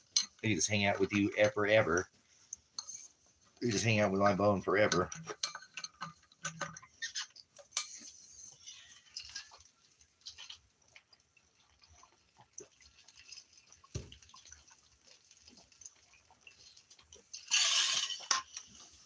I really like 10 of these a day if I got ice. Oh, man. I don't drink it at all. I don't have no more ice right now. Oh, pardon me. I sicked. Ooh-wee.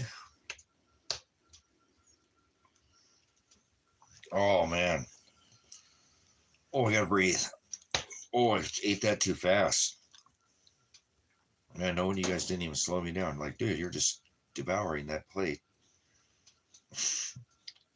I just ate some of it not that long right before I came on here, so apologize. I shouldn't eat that. It was too much. I didn't eat that much food in a while. Oh, shit fired. Oh, man.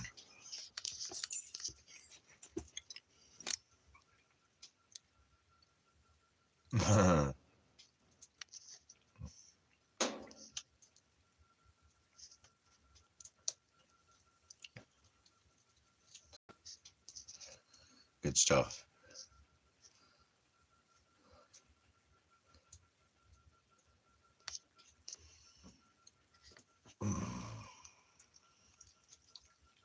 No, I just don't. I haven't eaten, I don't just stretch my stomach out. I haven't been eating. I don't try to eat that much anymore. You know what I'm saying? Back in the day, I could eat whole bulging plate of Alfredo. I'd eat that whole plate. Sometimes I eat a little bit more, but no way.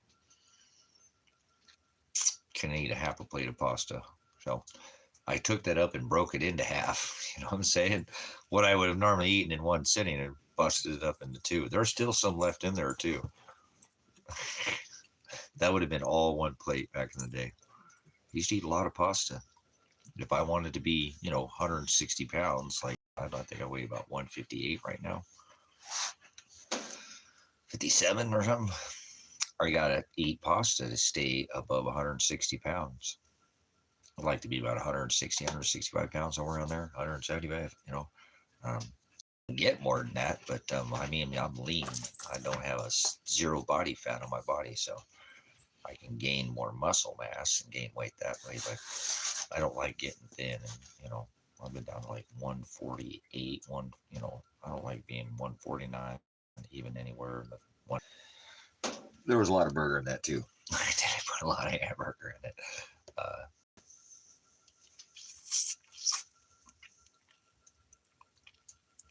Nice. Yeah, a lot of people make. I know people used to trade their hides back. When I used to hunt out here in Oregon, a lot of people would trade them. People will make things like gloves, moccasins, boots, even boots. I know people make, boots out of the deer hide. Some pretty awesome. Seen some pretty neat. Uh, oh, apologize. Some other things. I know people trade their hides out here in Oregon. We'll trade for, you know, 3 or 4 or 5 sets of badass gloves or something. That's gloves for the year, for work gloves. And that's a good fair trade if you ask me. 2 or 3 or 4 sometimes pair of good solid um, work gloves. Like I said, I know some of the because there's a lot of native in Oregon. Obviously this is no much more different than the natives are all throughout the Pacific Northwest. And so I know a lot of the tribes will take them too and trade them for moccasins, and that's badass and awesome deer mucklucks. I know they make a muckluck out of them, kind of like a moccasin, very similar to a moccasin. The natives use the muckluck, and yeah, good conversation, guys. But I've seen people do that and really adamant about not ever wasting that hide and taking it to somebody who's going to use it and might as well um, take it to somebody who knows how to process it and get a lot of usage out of that, and you end up getting a nice pair of boots, a nice vest or something, a deerskin vest, leather vest. Yeah, just seen lots of different things. Seen some really nice jackets made, some unbelievable jackets made from the natives that come out of the natives for the deer hide, and beautiful tassel, a lot of tassel, some tassel, fringing and stuff like that on them that you don't normally see on some of the regular leather jackets, but soft too. They can get that deer hide super soft. Purses. um,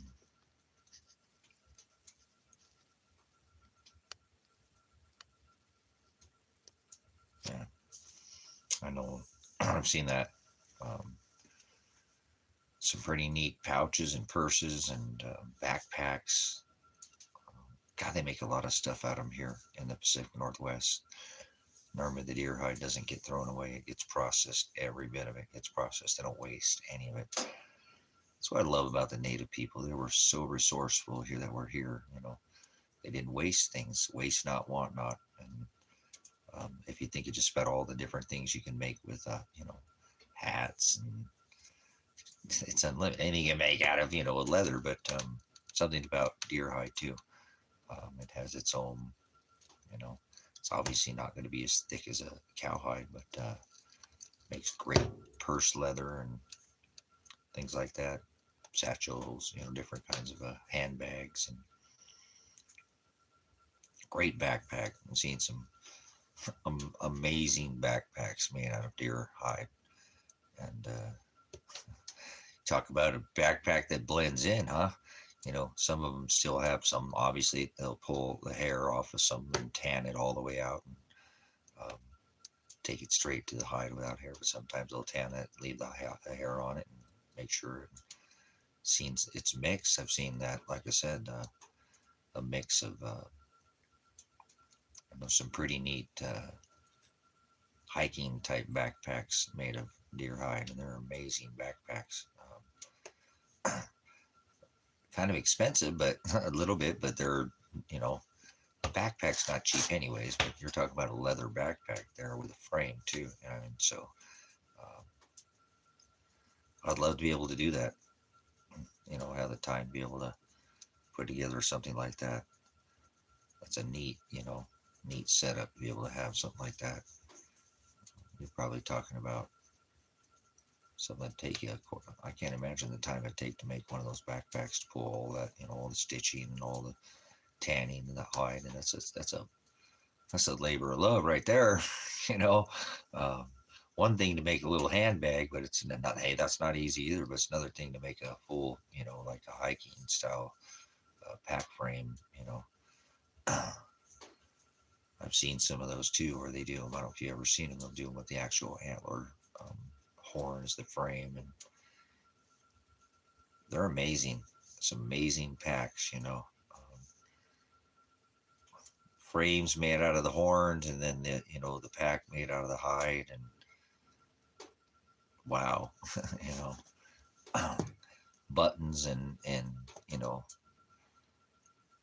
things that are made out of the horn, and just all, it's incredible. Talking about, I remember trying to think those things are like $600 or $800 or something for a bag, for a smaller, a smaller pack, even more for a larger pack, but with a multiple like hair on it and stuff. Others like, but that's nothing, man. That thing would probably never have to get another pack. It's like a pack that you probably have for the rest of your life. I wouldn't really consider that like a backpack, you know what I'm saying?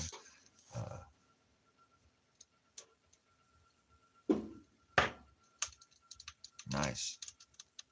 Good stuff. Yeah, even if they would use, you'd see a killer or something, another animal. I know that the natives, the Inuit too, they seen an animal take down, like I said, that sat there or something that got eaten, and the hide was there. They would use the hide. They wouldn't let that hide sit there, even if they couldn't use the meat. They'd feed it to their dogs or whatever, and use it for their pack dogs or their mushing dogs or whatever. Wouldn't let that go to waste either. But yep, they see a hide sitting there, and yeah, bad kill or something like that or something. Don't waste that hide. That's trapping was a big thing back in the day in hunting. They made their way. They made their living. A lot of it, especially beaver hides, too, here in the Pacific Northwest, were huge. The thick and the pelt, so couldn't make it in the Arctic without hides. That's how a lot of these people make with the hides that beat the cold, layer it up, loose layers, and you can stay warm in very extreme weather. You just got to keep some of your face covered depending on, the conditions, if there's high winds and stuff. But these people never, like I said, they never let any of it go to waste, and things like that is what allowed these people to be hard. And that's awesome for all these years to be able to survive in Arctic. So that's what I'm saying. You better get this skill set back. You better get this skill set back, because we're going back into a cold climate. I remember living in Alaska and coming out and wearing some of my Arctic gear down here in Oregon. It's a wet cold. I was over there in Lane County, and I was cold. People like, dude, I thought you just came from Alaska. What do you mean you're cold? I'm like, well, I was in the interior, when I was, I just came from the interior, so, coming down here and visiting, this is wet cold, I'm freezing my ass off. They're like, dude, that's crazy. Coming from Alaska, you're saying you're cold. Different kind of cold, different kind of layers, wet and Arctic and dry cold are two different things too, as well. So if you dress properly in the right Arctic environment, you can stay alive. But also the same thing, if you sweat and get too sweaty because you try to get too warm, you're going to die of hypothermia. It's a fine line right there, that you sweat and get sweaty out in the cold in the Arctic, you'll die of hypothermia real quick. You can't overwork yourself in the Arctic like that. Seriously, you got to know what you're doing. That Arctic will eat you up so fast. Yeah, get sweaty clothes underneath. You don't think that? Yeah.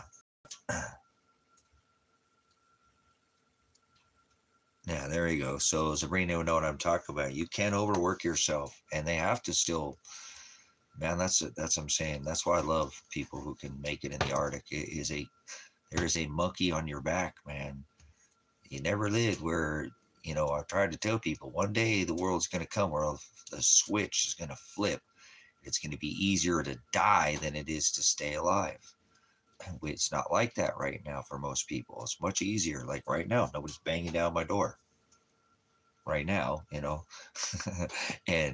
it's very tempered, but that can switch. And people who live in Arctic environments know that you can't be complacent. You know what I'm saying?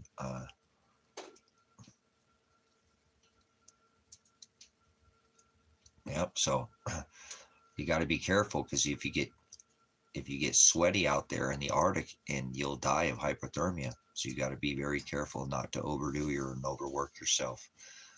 It's a very daunting task, pacing yourself, but that's the way it's done. Steady wins the race. Steady wins the race. It works there though, so you don't overwork yourself. I really liked living in Alaska because it helped me to, understand that you don't work fast. You don't work fast. You know what I'm saying? Yep.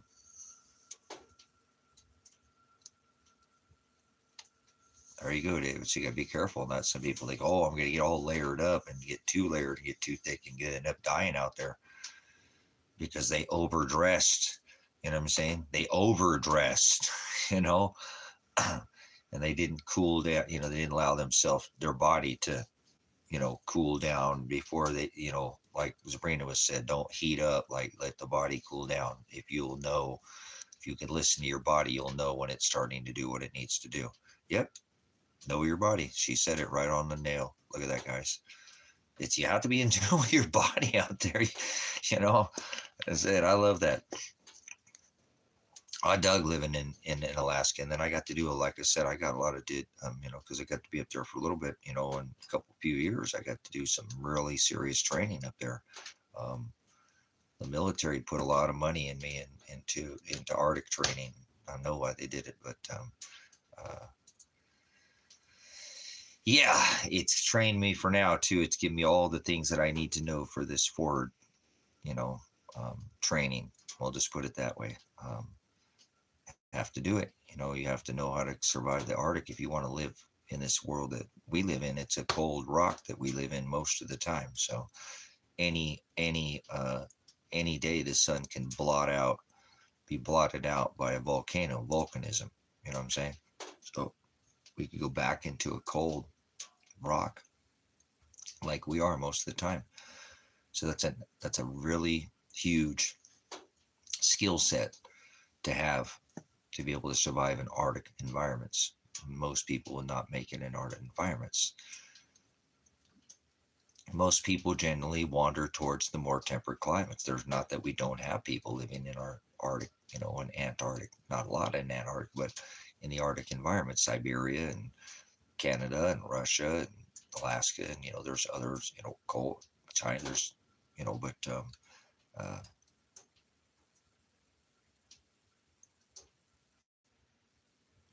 yeah, there you go. Get an animal that likes the cold, that doesn't want to come inside. They want to be out there in the cold. Get a Malamute, get a Husky. Get a dog that's um, get something that's used to the cold and can mush and loves it and just wants to just be in the cold the whole time.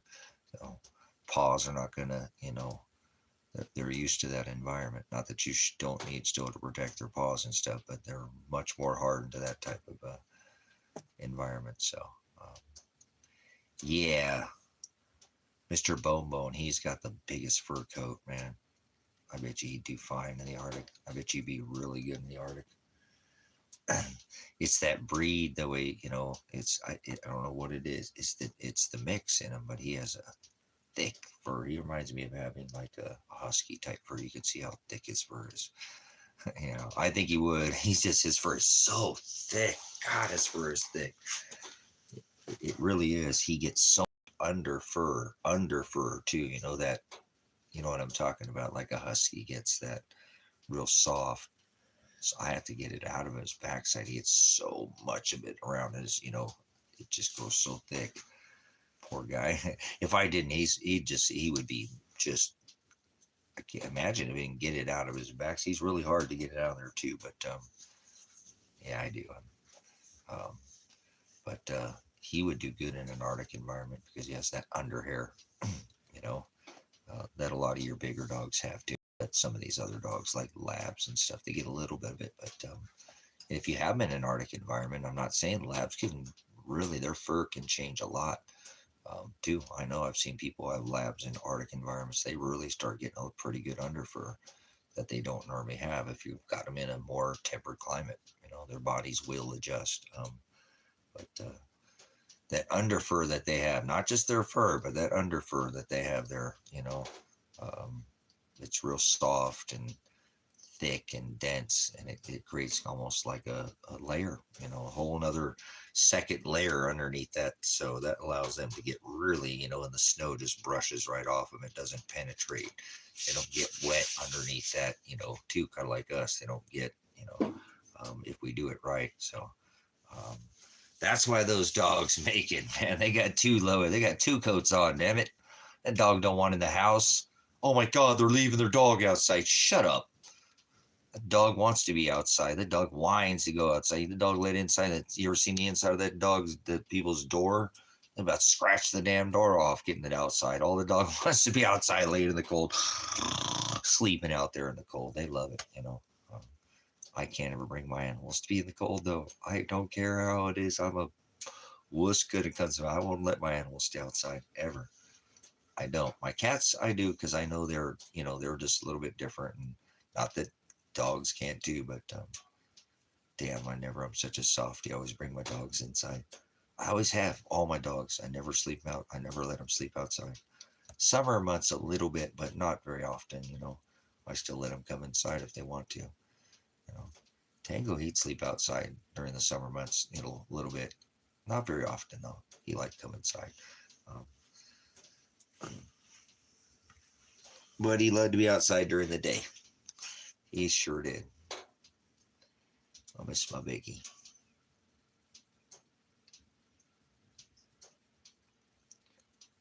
He was such a wonderful boy. But anyways, well, I'm sure enjoying my last meals here. That was a good dinner. I'm hoping I don't have to be eating no jail food. I don't want to eat jail food, brothers and sisters. I don't want to eat jail food. God, that stuff is horrible.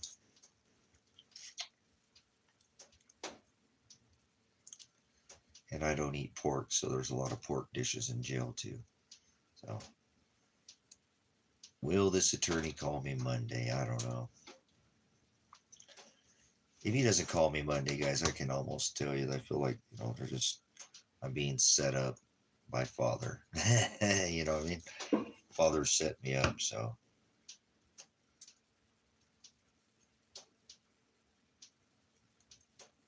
Hard to wrap my brain around what he has in store for my life. Add some more wood to this fire real quick. Oh. Let's get that.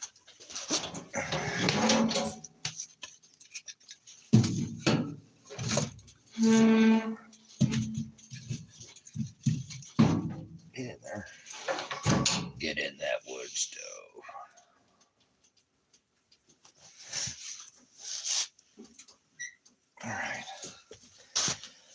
All right, I'm gonna take me soup, a couple bottle rips here.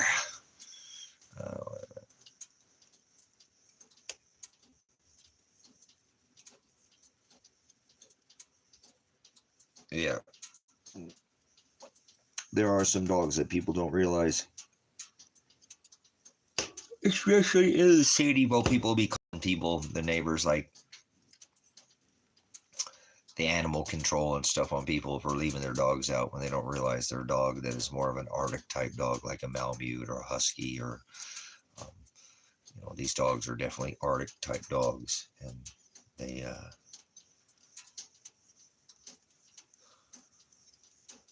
don't want to be inside in the cold, in the warm. They don't, they're probably always a little hot. I always think that with Yotterbone, because he wears that fur coat. I'm like, man, you hot? I swear, like you're hot all the time, but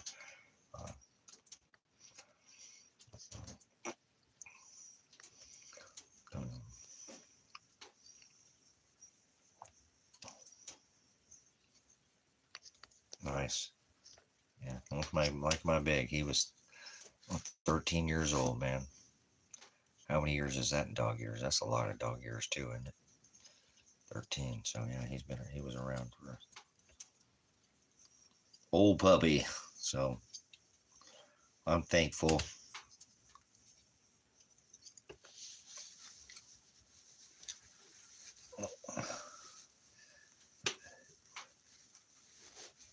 Well, hey, it's 3 days. Might as well call it 2 days, right? Because tomorrow's what? Tomorrow's Sunday. So, Monday, Tuesday. 2 more days, man. This will all be brought to some type of conclusion. It has to. I mean, at this point, I don't think they're going to extend it. I mean, they could do that. That is a possibility, but won't that be nice to get her all done?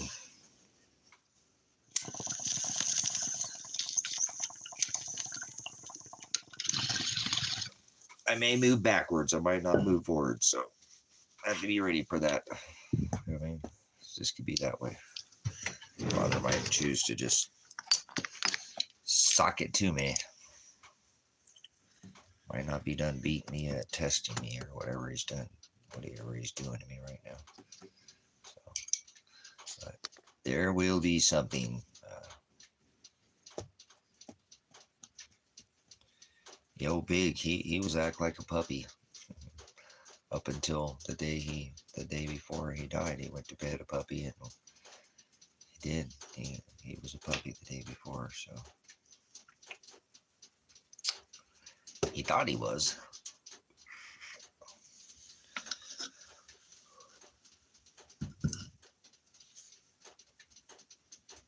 Who gets more of this Cobra? The Cobra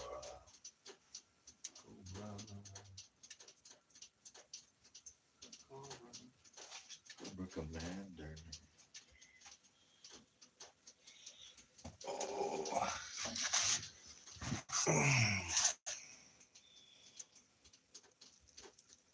Oh, what a long day. It's been kind of a long day. Kind of a long day. Kind of a long day. Get off of there. All right, there we go. We got some extra little volunteers there. Put them there. Oh, man. That's so fruity. Some pretty fruity herb there.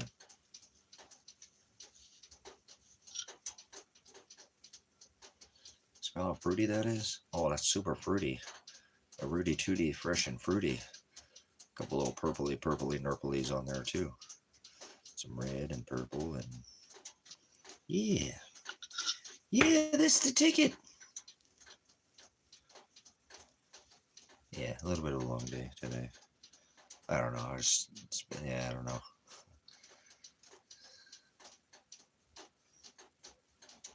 Yeah, little Cobra Commander. This is the other lady that I had. I had 2 Cobras, so this is the other Cobra lady. So let's chooch on this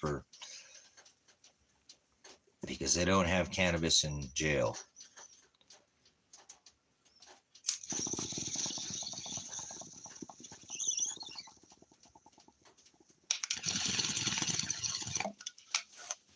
Oh man. Oh, that is so fruity.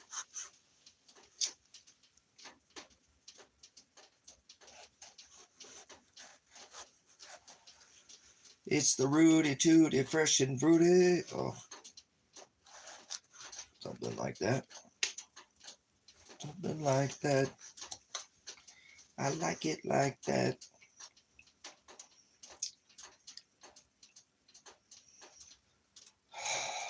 Thank you, Father, for cannabis. It is the meat, remember? He said it's the meat. It is the meat. If it bears seeds, thank you for the cannabis. For bearing seeds. Be fruitful. Multiply. Like seeds. Like a bird that eats seeds, it shits and spreads seeds around, huh? Good bird. Good bird. Oh.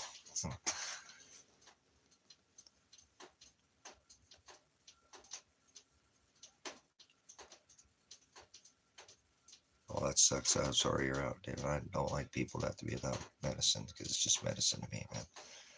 Wish you were here. I could hook you up, man. I would. I'd help a brother out. I like, people, cannabis, I don't do smoke crack or meth or do drugs or any other, might have a beer or one or two, but I'm a lightweight, so don't be smoking. I'll get cross-faded if I do and pass out.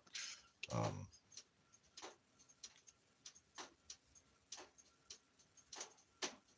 but it's a bummer when people don't have access to meds, man. I don't like that. I'm a medicinal cannabis grower, so it sucks. But, the nice thing about cannabis, when you're not a crackhead or a, meth addict, you can go without having it. Like, if I go to jail, guess what? Oh, well, I don't have cannabis in jail. Oh, well, is the end of the world going to be the end of the world? No. Is it going to hurt a little bit? Because I could use it for my sciatica, but oh, well. Um, never seen anybody rob a bank to get a bag of some herb. That's a stick up. I need some money to get a bag, man. Are you serious, dude? Dude, you look like you got the munchies, man. Here, have a brownie. All right, I'll settle for a brownie, man. Oh, no, that's disgusting. Let's not talk about that. I don't like none of that synthetic. That's disgusting. Well, a lot of that stuff is a lot of gene edited. I grew this myself with chicken crap. So, oh, do they really? Oh, I would never do that. Maybe they do. I can see they might now. I know they have marinin. I think they call it marinin or something like that. I ain't doing nothing. Nothing? Nope. Just have to there and suffer.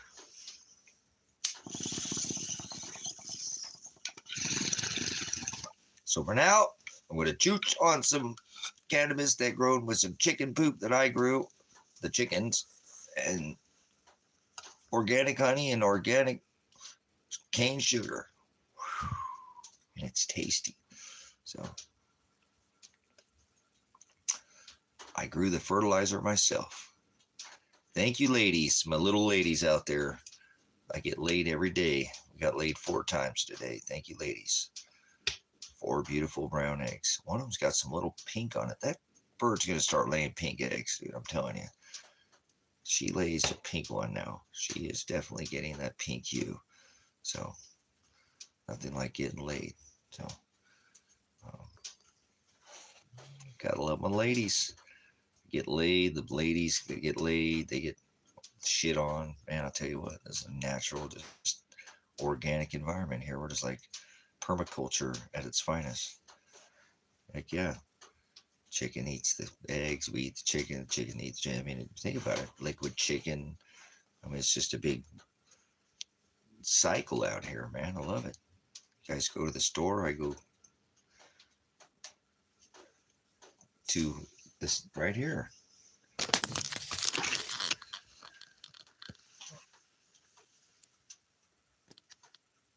Oh, let's get some herbs right there off of that. The little pretty little lady right there. Remember some more herbs over here. Maybe some more herbs over here. Look how purpley that is. So, oh, hey, I got my own medicine cabinet. Look at that. So, yeah. See, I got a medicine cabinet on hold. It's like an on-hold skeezer, but like a freezer, right? But, Easy E. I got bitches galore. You may have a lot of bitches, but I got much more. Look at my ladies out there. I told you, get laid every day. But, no, I don't have no more female dogs here. We got rid of we don't do breeding out here anymore. But we got Marcy over there. She's a good little bitch. She's a good dog. She's a good girl. And Chewy. So we got a couple of bitches here.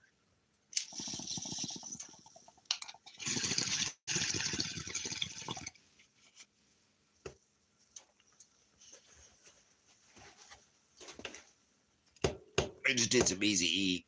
My bad. I'm a hip hop thug star. Used to be a bug star. If you heard, you think I own a drugstore. Oh. I don't do drugs. Drugs kill people. Cannabis never killed anybody. Not in millions of years. Not till they gene edited. I'm not talking about this edited with chemicals. I'm talking about the natural cannabis. cannabinoids. Avoid the noid. Again, 99 positive AJ1. There we go. Yeah, that's all right. Life's a... Never mind.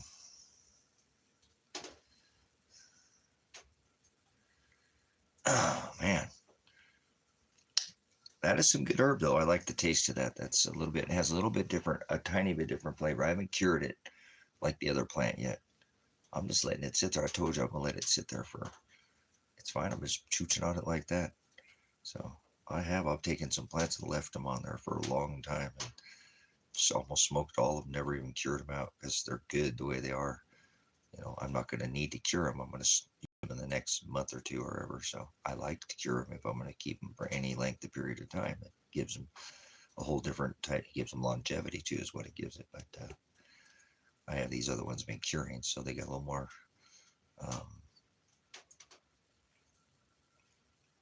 more, rounded flavor. This one's a little more on that lighter side. If you've ever grown herb, that's the beautiful thing about being a ganja farmer, right? Deep down in the earth, maybe putting ganja. No, but you get the first fruits. The farmer gets the first fruits. You know, Marlon Asher, ganja farmer. But so you get to go through the process. You get the first fruits, and then you get that first, you know, when it's hanging. Then you get the how's it hanging. Then you get it when it first starts. So you get to go through all the stages. Nobody ever gets that. They normally just get it when it's done, right? So see, the farmer gets the first fruits. Memberships have its privileges. It's a big club and you're not in it. Why aren't you growing your own cannabis? What the hell's wrong with you?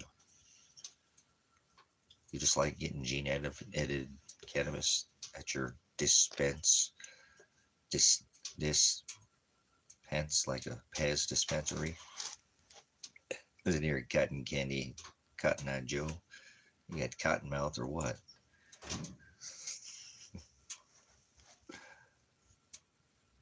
Yes, it's a bong for a different type of fish of flower. There we go. Listen, hold on. I'm a cannabis transfer technician.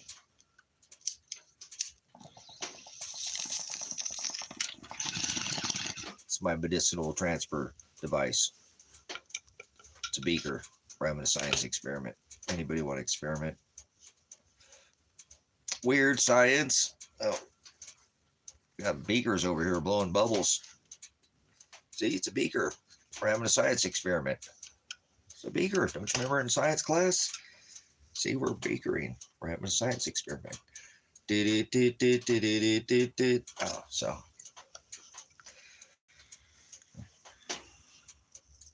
That is tasty though. It's a little lighter. Like I said, a little more, because it's so fruity. I guess it's a little more carbally. You know what I'm saying? The stuff that's cured, that other stuff that I've had in the jar for now for, you know, whatever, for a month or so.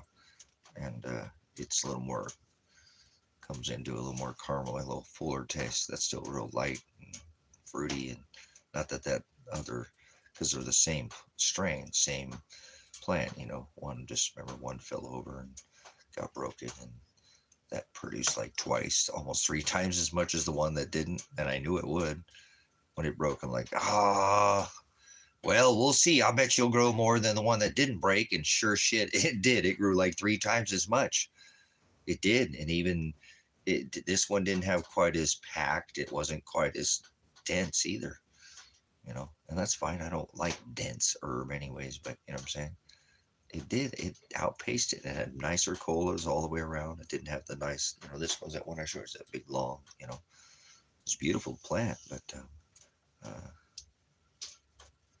yeah, this truly is a fruity, this is a, you know, Fruit Loops or like Fruity Pebbles type of, you know, have that heavy, you know what I'm talking about, has that heavy fruit, like a fruit punch, not so much punch because that's like tropical, but same thing, Fruit Loop or Fruity Pebbles, that flavor, super fruity. Not blueberry either, because that's different, you know, and not Pineapple Express because that's different, but fruity. Like the Rooty Tooty, fresh and fruity. So But you got it, Fruit Loops, or I call it Fruity Pebbles, but it's that same flavor. I know I'm a medicinal grower, so I know what you're talking about. So, well, this has it, and it's really heavy. I wish you could smell it in the jar. It's just like, boom, whoa, dude, you know. I was explaining this to Kevin too. Look, this is kind of crazy. If we all use a little bit of cannabis, I know this sounds nutty. I just have to have the conversation with you about this. Like that uh, cookie, you know, Girl Scout cookie cross. There's the white chocolate chip and the peanut butter cookie. They're more of a heavier smelling, but there too, it's a cookie, so it's kind of a sweet, has a sweet. It's not peppery or anything like that, like a Kush or anything like that, you know. But it's still, you know, not light as a train wreck, or light as a train wreck. That's pretty hilarious, isn't it? But okay, but anyways, you know, like I said, this this is a different one. You know, like I said, the this fruit is, you know, it's not something like you're saying. Some of these things, they go away for, you know, um, from time to time. It's so strange how things come and go, and we don't see them anymore. Like I said, like diesel made an entrance, and then it was around for a long time, and it flooded the market. Train wreck does these things. You know, it goes round and round. But I do think again that you know, if you look into again with a lot of the terpenes, and they have really gotten this down too. And I wanted to bring this up because I think this is something we're about ready to see here in the U.S. That I think we're getting ready to see a reschedulization of cannabis here in the U.S., which will bring in a lot of different things. And I know the system's going in a completely different way. But with this, you know, because China has cornered the market, whether I've been trying to tell you guys that on this channel for a couple years now. And then I've been doing my own research, and I didn't get it wrong. And I even kind of mentioned in some of theirs, I don't want to go into all the detail on which strains they cornered, you know, which totally changed this industry a lot. And that's why we saw a lot of this stuff kind of disappear out of the market, because we really got, you know, the old school way of doing something was to keep the strains very seed based. Cloning is not a wrong to clone. It's okay to clone something. But with greed and then things like recreational and coming in and like, you know, people are always like, I think we talked about this in the earlier stream. If they try to make this go away, it will just make the black market bigger. You know what I'm saying? Uh, yeah, there you go. This is what this one, these sugar cookie, you know what I'm saying, and the uh, is kind of a similar, you know, uh, flavor that you know, these have. So, but these markets have been, you know, like I said, in Eugene, Oregon, you can pick up ounces for $25. Here over in Bend and Lapine, even here, there are some places that do $25 ounces. So they've kind of flushed the market, you know, uh, and they flooded it too hardcore, and the market's getting kind of stale. So I know if they try to break this market down, it would spur the black market and make it even more expensive again. That's what they want. So I already told you in this last, you know, I'll go back to talking about the, you know, this fruity, you know, cannabis, because it's a different, you know, something we haven't. It's kind of crazy how, again, these strains come and go, and then the markets gets flooded with, almost like Kevin said, everything gets like one flavor. Everything tastes like train wreck, or everything tastes like, you know, Girl Scout cookie, or everything has that same, you know, and it's hard to find and to state if you're using it properly, as medicinally as I have used it in past. If you want to stay medicated, you need to be like a stoner connection. He's always smoking something different. He's never smoking anything the same. I don't think the guy's got much to eat. I think he is a dispensary. I think he lives at a dispensary. No, he doesn't. I've seen we've streamed from his place, but he don't live at a dispensary. But You must spend some time over there at the old dispo, but that's a good way to keep medicating. And so I don't like what they've done with the industry at all, because I don't like the idea that they have taken over it and have not allowed the medicinal research of it, and that coming in with these dispensaries created greed, and that's where we lost all this sativa base, where I more prefer sativa because it's just my preference. I'm not that I wouldn't use indica, but I don't like to use indica during the day if I'm going to be, even, I'm not driving or anything, but I don't, I don't like to work if I'm feeling a little, I'm okay, but I'm just kind of, I know, I mean, hey, and there's a difference, and there's a lot more to the strains if they stop, and that's what's kind of pretty. It's funny is that there's so many other, and I don't want to go off onto the whole medicinal side of it, but there's a lot more than CBD and THC is all I'm going to tell you. Considerably more about, and they know that. And they know that if they isolated these things, that they could use each one of these. Like there's people take heart medicine, and people take medicine for cholesterol, and people take medicine for, diabetes. I'm not saying cannabis is a one size fits all and cure all. I tell people, do not tell people that cannabis cures her. I can't say that. I've been medically striked for that too, by the way, for saying that and talking about those two together. But it does cure most. So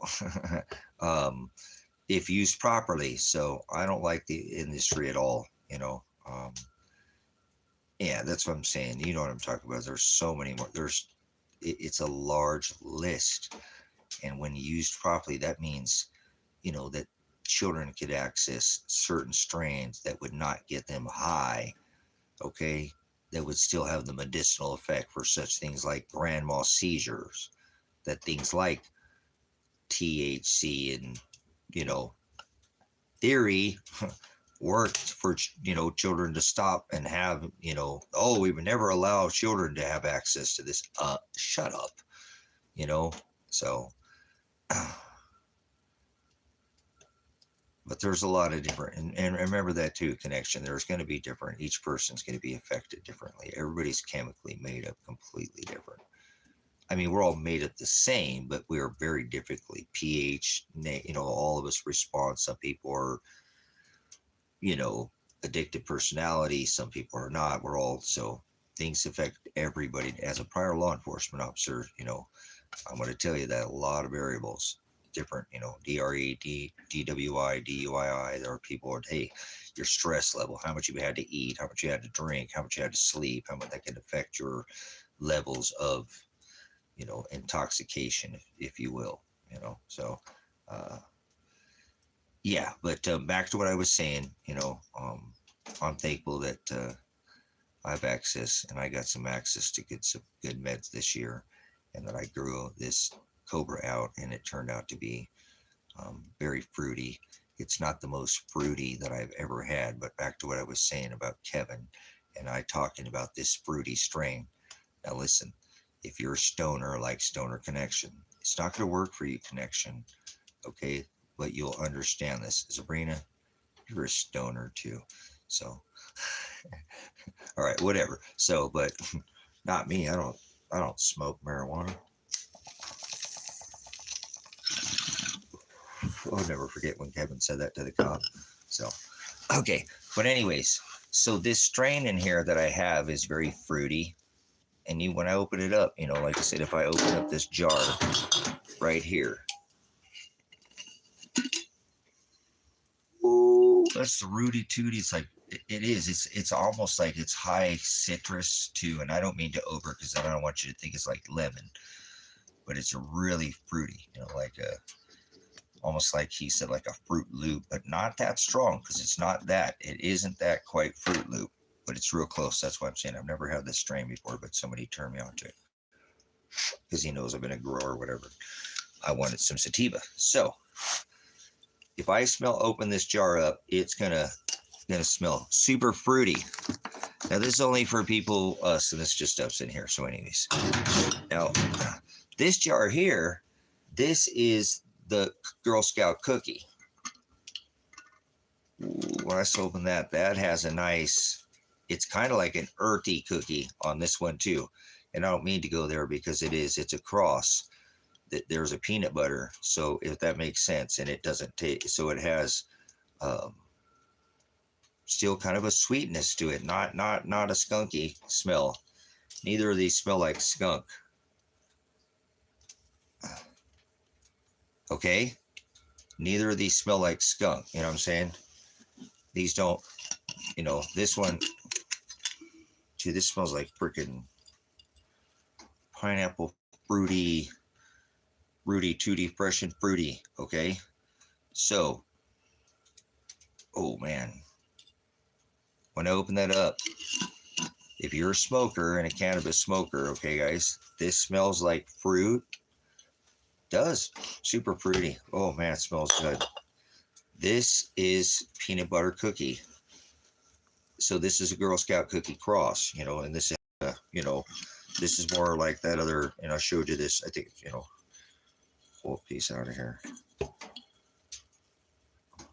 This is more of this, you know, that darker purple, you know, it has a lot of purple in it, lots of purple in it. So,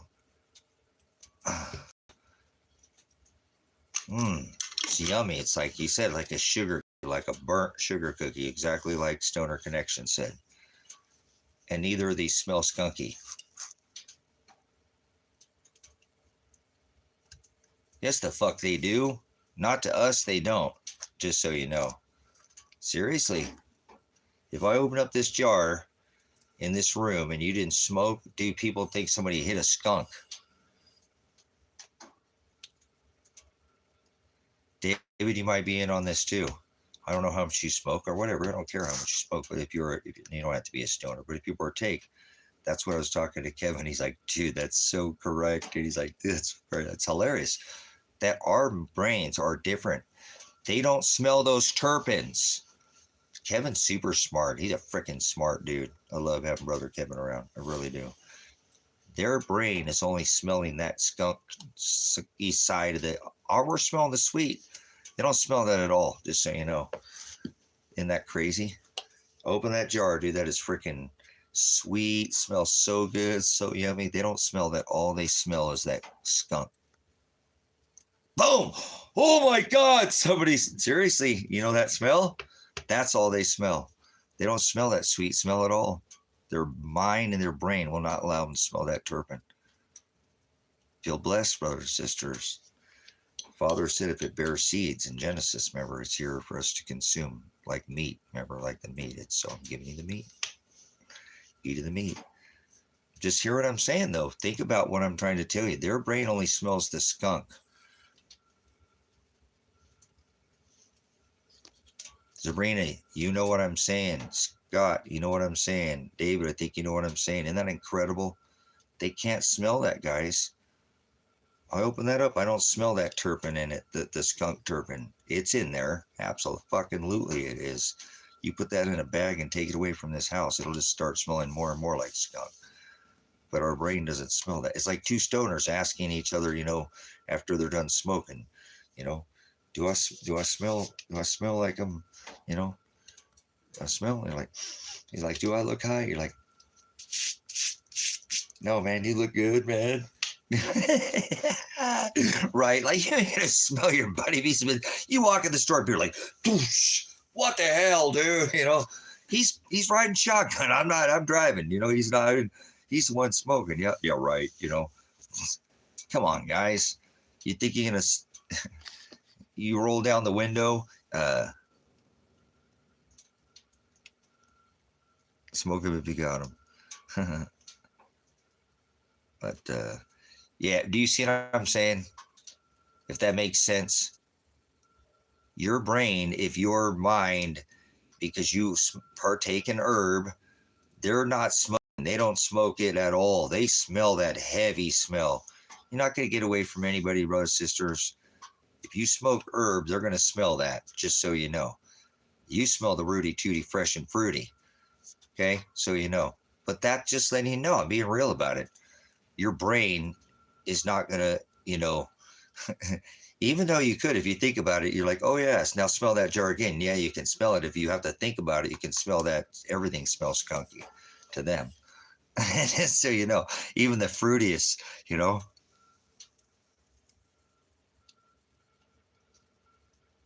There you go. Are you getting what I'm saying, Scott? Scott, are you hearing what I'm saying? Hey, listen here, stoner, concentrate. Like stoner concentration camp? No, like concentrates, like any dabble do. No, yabba dabba do. Oh, just kidding. So, but are you hearing me on that? Are you tracking on there, Scotty? Beam me up, Scotty. So, his brain ain't gonna smell nothing but the fruits and the berries and the dinner. He ain't smell no skunk. He walking in smelling like Pepe Le Pew. This is Pepe Le Pew right here. I bet you he smells like Pepe Le Pew everywhere he goes. Uh, uh, Anybody disagree with me? Can I get a second one on that, Sabrina? I think Scott is Pepe Le Pew. He don't realize it. He's like, dude, I smell so fruity. That was so good. Bye-bye. Yeah. You know, been down there. So, all right, good. Come on, Scott. You got to answer up, dude. You're in your own little, what's that? The smell has surrounded you. Ooh, that smell. Can't you smell that smell? Oh. Yeah. Oh, there we go. The smell has surrounded you. Hell yeah. No.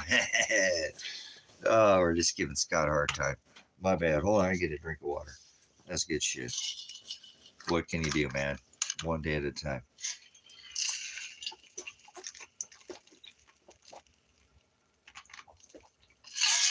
That's epic what I just brought up, though. That's why this channel is so different, guys. I'm not saying it's better, but that's what I dig about this channel. You know what I'm saying? How many people, oh,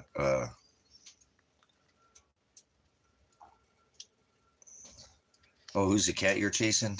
I don't know. Are you sprung on the cat, dude? What's up with that? Sprung on the cat. Maybe some rockabilly or some stray cat. I'm a stray cat, a real cool guy. I wish he could be so cabby wild. Cause I got cat class and I got cat style. We did that here. We did some rockabilly in here. So I don't know. I don't know. That's a good question. You should ask the Google gods. So.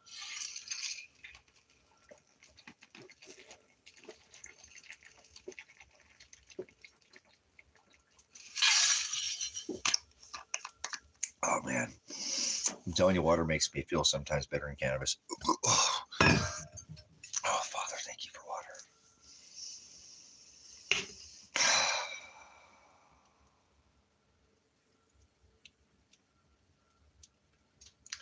I wish I could just hook up to that IV drip feeling right there. It is. Water's so freaking amazing. It is. It's better than bong hit. It's better than dessert. It's my dessert. I told you. After I eat, I don't eat dessert because I don't try to eat no shit, remember? Try not to eat crap, so. I think it's better than like a shot of, like a Red Bull or whatever, energy shot or whatever. I don't really get that from coffee or energy, but man, it charges me. Especially if it's cold like that. And that's, like I said, Berkey ice cubes with, Berkey water. Holy smokes, man. Just hook me up to that ice cold IV drip. That's one thing that'd never get dull. So, all right, anyways. Okay, I'm almost over my drinking my little buzz there. That stuff is over the top. So it's freaking better than any drug I've ever done. And I dabbled a little bit when I was younger or whatever, but it's been decades or whatever since I don't try to put drugs in my body, man. You can do whatever you want, not for me. I got better ways to do things with my time to get all shitty. So, like I said, I drink a couple beers. I'm such a lightweight, and if I smoke anything, I get crossfade. I'll just pass out and go to bed. I don't care what time it is. So, no margarita mixers here for me. Did anybody Listen to the Mr. Bob, Mr. The Mr. video. Does Randy ever have a chance to go see that? Pretty good video. Bob's a pretty good artist, and that might catch your attention. That's a pretty good, just for the videography and all the time that it took him to do that video. I can't imagine the hours and hundreds of thousands of hours it took for that video together. It's a masterpiece. Hey, Mister. Oh, I ain't never missed her. She's a margarita mixer. But I ain't ever miss her.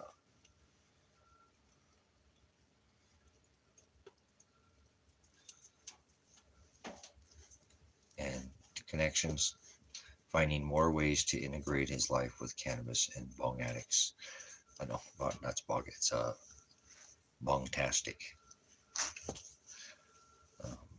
Bonganacular. It's his, the verbiage. So, word to her, play tricks on your nerves. So,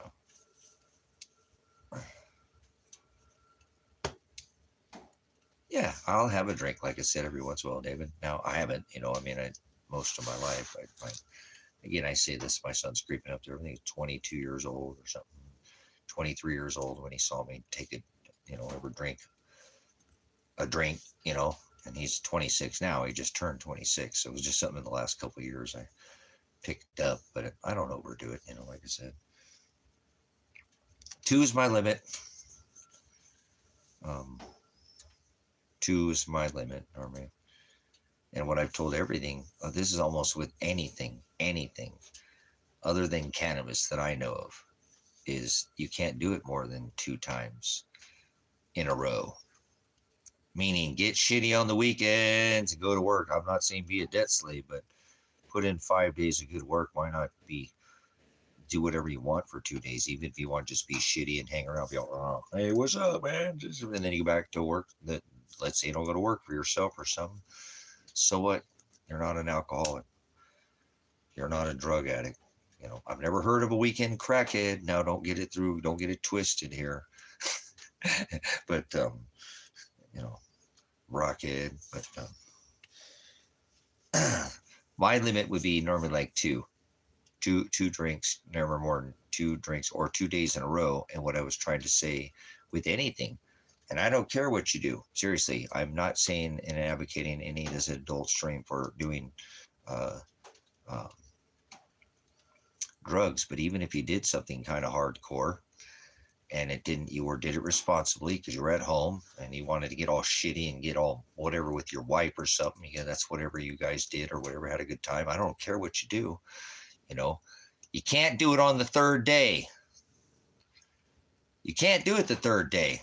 Oh, I can live like that. No, you can't, because you think you do it on the 3rd day and the 4th day and the 5th day, and then you think you can do it every day, and you can't do it every day. So I don't give a fuck what you do, but try not to do anything more than a couple days in a row.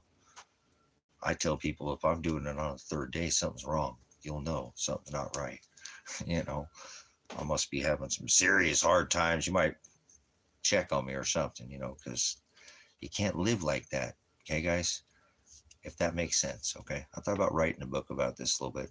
I don't know everything, but I am a prior law enforcement, drug recognition, been dealt with this people, handled disabilities, mental illnesses. I understand a lot of this because of what they do to people with the drugs they give people too. But, not that doesn't turn everybody that turns drugs is mean that they're a drug addict, too. I'm tired of that too. They're putting this, like I said, the CEO that decides to smoke some crack over at his island that he owns, that he's got there, and it was brought there by helicopter. I don't care, but it's there, and he does his thing there with his hose or whatever he does, and maybe he did it 2 or 3 times a year. Is he a crackhead? I would never smoke crack. Don't advocate it, and I'm not saying that. Was he a crackhead? He owns a. Come on, man. People are so quick to label people, like even the way they do that with somebody gets busted with the smallest of substance, and now they're labeled for the rest of their life as a drug addict, instead of getting these people some help or trying to show them a different way. Or no, give them a label, throw them in a cage, and never give them, the rest of their life they've been felony, or some kind of. That's not how you treat people. You know what I'm saying?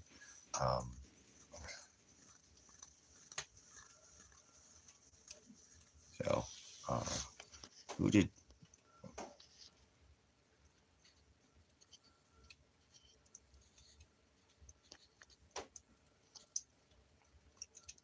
Case Werner saying I could take 20 dabs and still be on. Well, that's a little excessive to their connection. There's one thing with being moderate, and there's nothing. I'm not saying maybe they're just using that as a figure of speech, but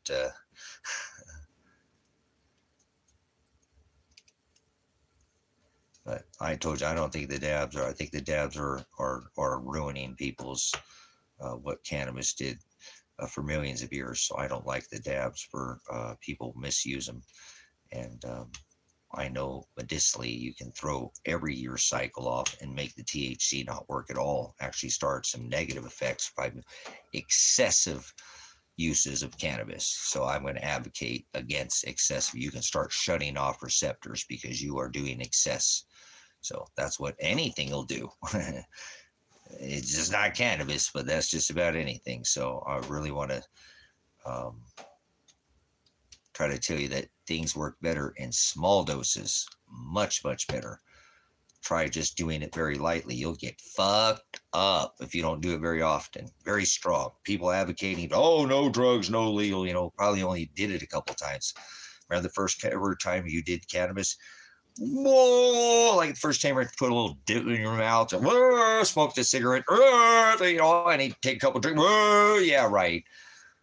It don't last like that. So you start wearing on yourself with too much. So I'm disgusted with what has been done, with the industry and how people have people have always made hashish and combined this, compacted this medicine to have more medicinal value. But what they have done is they've made this a luxury and turned it into a fucking drug.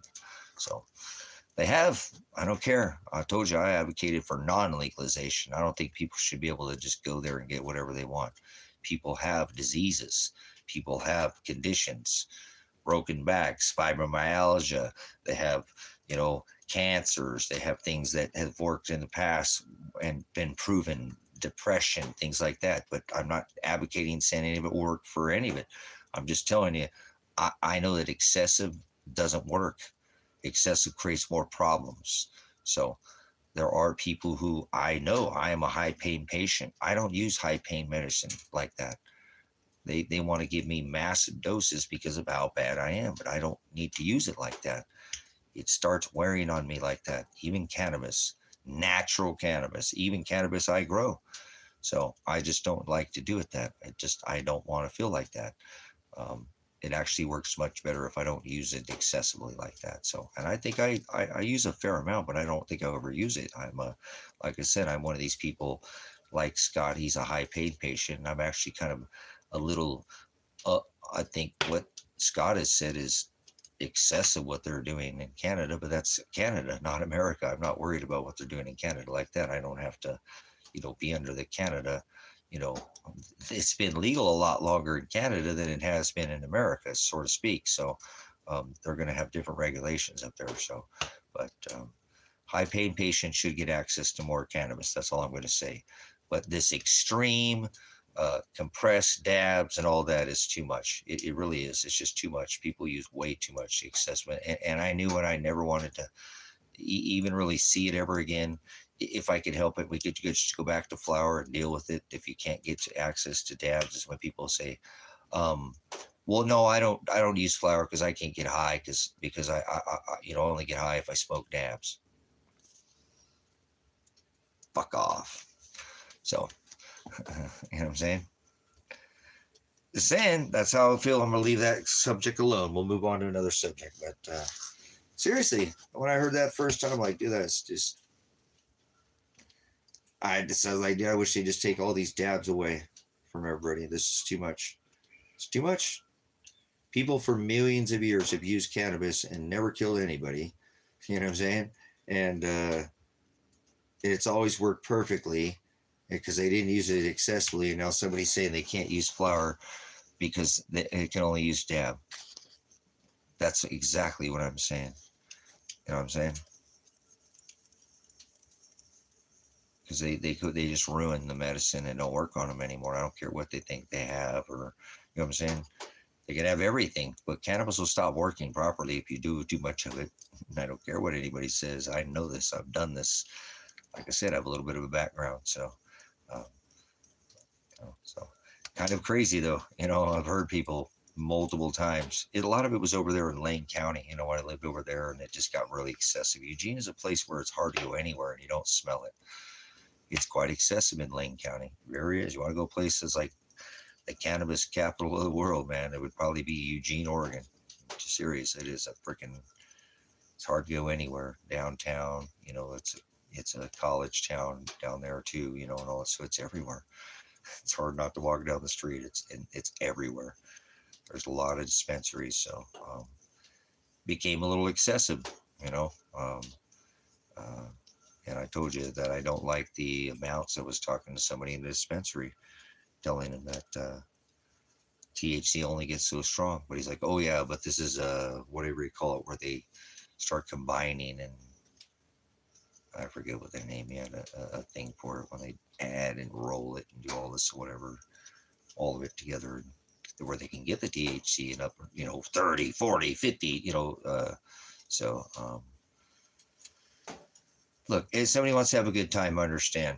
See what I'm saying? Oh, go ahead and take your 50% whatever, weekend. See, nothing wrong with that, right? See, get fucked up. God loves that. God is not going to mind that. You didn't hurt God. You just said God loves that. God is not going to get mad at you for getting fucked up. If you don't hurt anybody, or you're doing it responsibly, you don't go driving machinery and hurt anybody, you don't beat your dog, kick your dog, wife, kick the kids, or no. I don't think God's even looking at that at all. That's not what he's looking at. People are so, he's looking, did you make your whole life about me, or about weed, or about crack, or about tits, or about cock, or about whatever? Everybody has their thing, you know what I'm saying? And that's like they can all get a little bit of all of that, not mixing all of it together. Let's not go there. I didn't mean like that. But each one of it in its own class. Well, that's going to be hard to unfile what I said, isn't it? All right, each one does their thing, nut guys and gals. Okay, let's not mix those. I'm a margarita mixer. All right, so I ain't never missed it. Remember? We'll go back full circle. Hey, mister. So, but you see what I'm saying? Father, you need to look at that too, guys. Just as let's have an adult talk. Father doesn't care if you get smashed every once in a while. You're not hurting anybody. You're at home. Like I said, the kids are put up. They're in bed, whatever. You're a parent. You want to get all shitty with your, they're not, for a little, they're gone for the weekend or something. Might be a better time to, they're at grandpa's house or something to get a little roasty or something, I don't know what you're puffing on. So I told you, I only use cannabis, man. Just my thing. So I'm not into that. Like I said, I'm one of these people, all I can smell is the Rudy Tooty, fresh and fruity. I don't smell them so much of the skunky smell.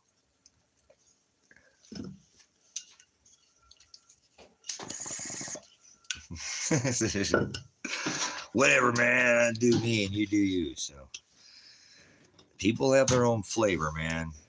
My flavor is not hardcore drugs. I don't want to be so out of my mind. I can't think, put the black wall up or whatever you want to call it, man. I can go on. I just don't want to. They maybe take that stupid freaking Oxycontin. I hated that, man.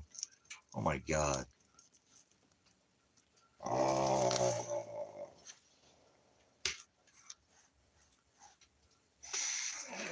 Walking Dead, man. Time release morphine. Let's just put you on some of that, right? Oh, Percocet too. That stuff made me feel like I was inside out and feel like I had bugs crawling all in my skin. I wanted to itch myself like crazy. I couldn't get my sit still. It still was like, no, me and opiates don't mix very well at all. Look at that. Just me thinking about it's making my nose itch. ah, yeah. So, um, fake drugs give me hiccups. Synthetic drugs give me hiccups almost every stinking time. When if I do any kind of synthetic, prescription, anything,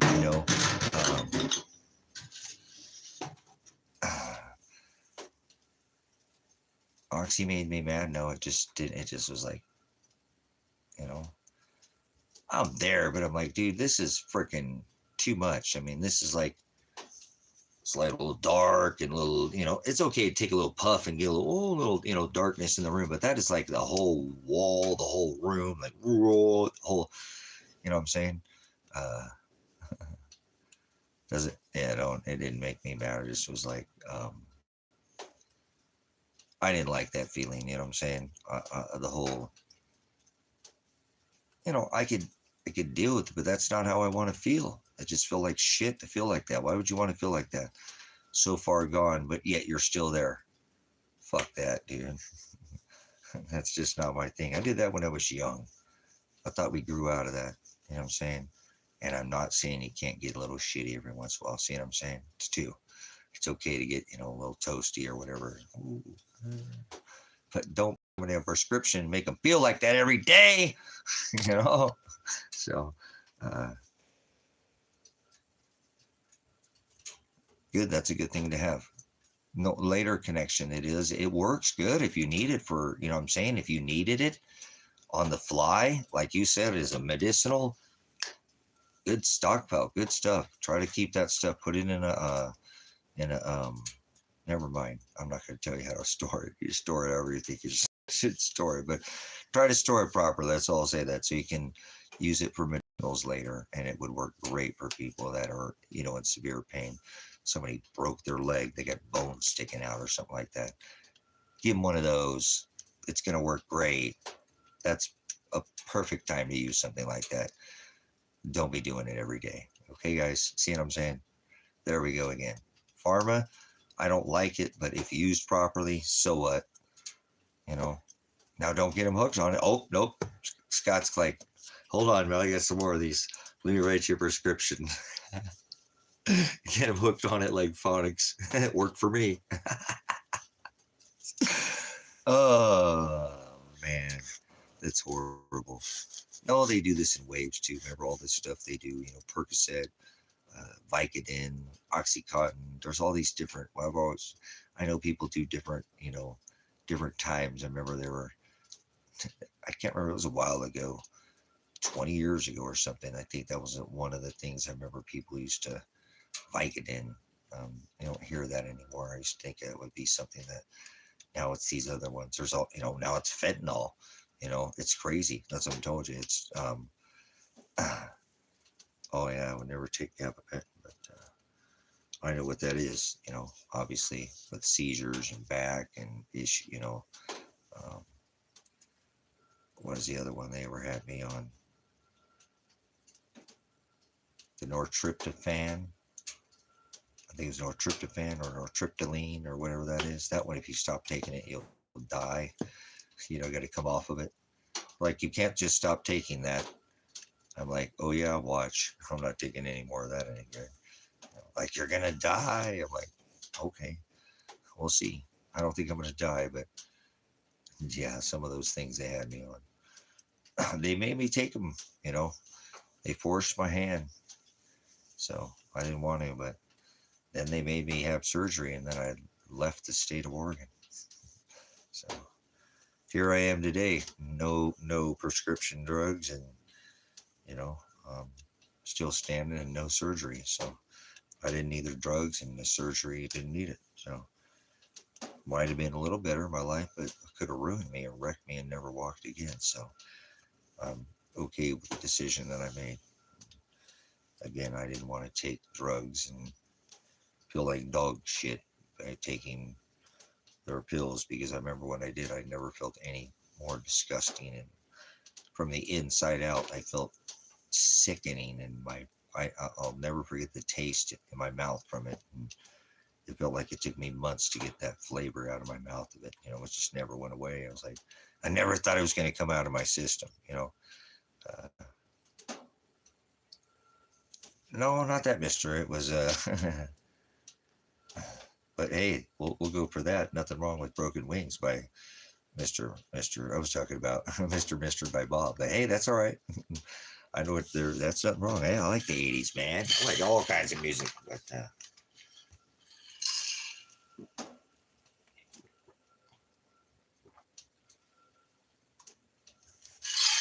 Oh yeah. Oh man. Oh man. We're getting low on the ice. It's terrible. To make some more ice tomorrow.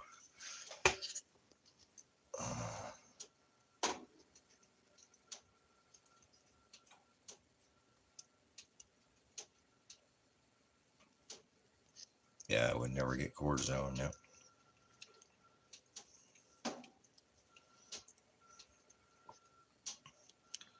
Yep.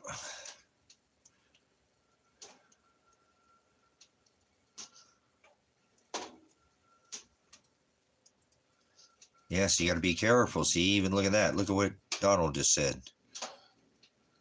That's why you grow your own meds. Right there, from what Donald just said. Cannabis.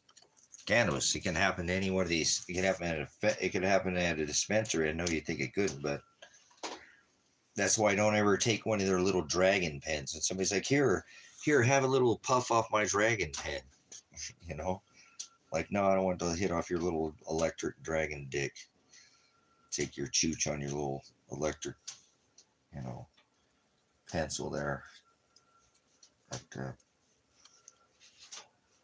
that's another good place to run into that. So it's too risky to do drugs in my eyes in this day and age.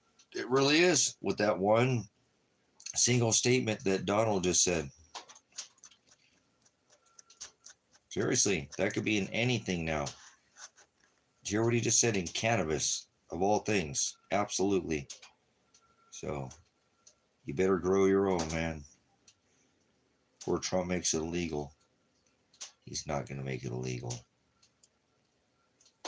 That's a big rug pull. That's so they can actually make it legal or reschedule it. No, they're not going to make it legal. They're going to reschedule it to a Schedule 3 instead of a Schedule 1 felony. So I know why they're doing it.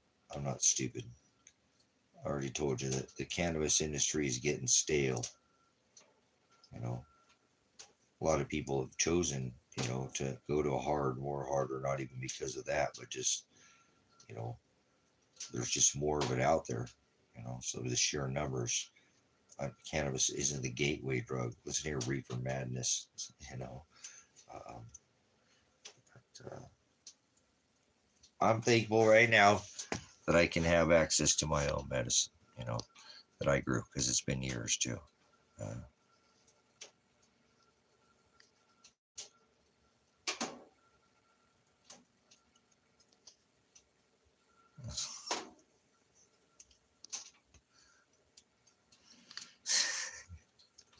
yeah, man. No, hey, when I was young, I had, I'd smoked something and had something, when I was young too. Just messed me up, man, wrecked me. And I didn't smoke for years after that. I was too afraid because I knew it was something that was in it. I knew it wasn't the cannabis. There was something in it, man. And it got me. I was tripping for a couple of days. And that damn wood stove, never figured it out until after that came out of that whole stupor. But I was hearing the auger in the pellet stove. I couldn't identify where it was coming from. It was the strangest sound because it was augering my brain, which I couldn't figure out. So, but it wasn't good, man. A couple of days. I'm glad I did. It was on a weekend. I, didn't have really anything to do, and so it wasn't. It was just something different in there, like I said, and that was shit. That was back in the '80s, guys. So it could happen back then. That was a while ago. Yeah, that was in the '80s. Shit, I'm getting old.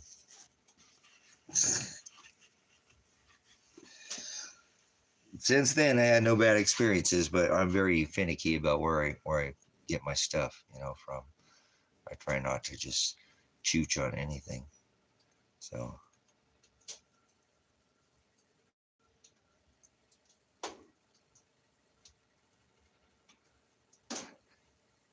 nice. Yeah.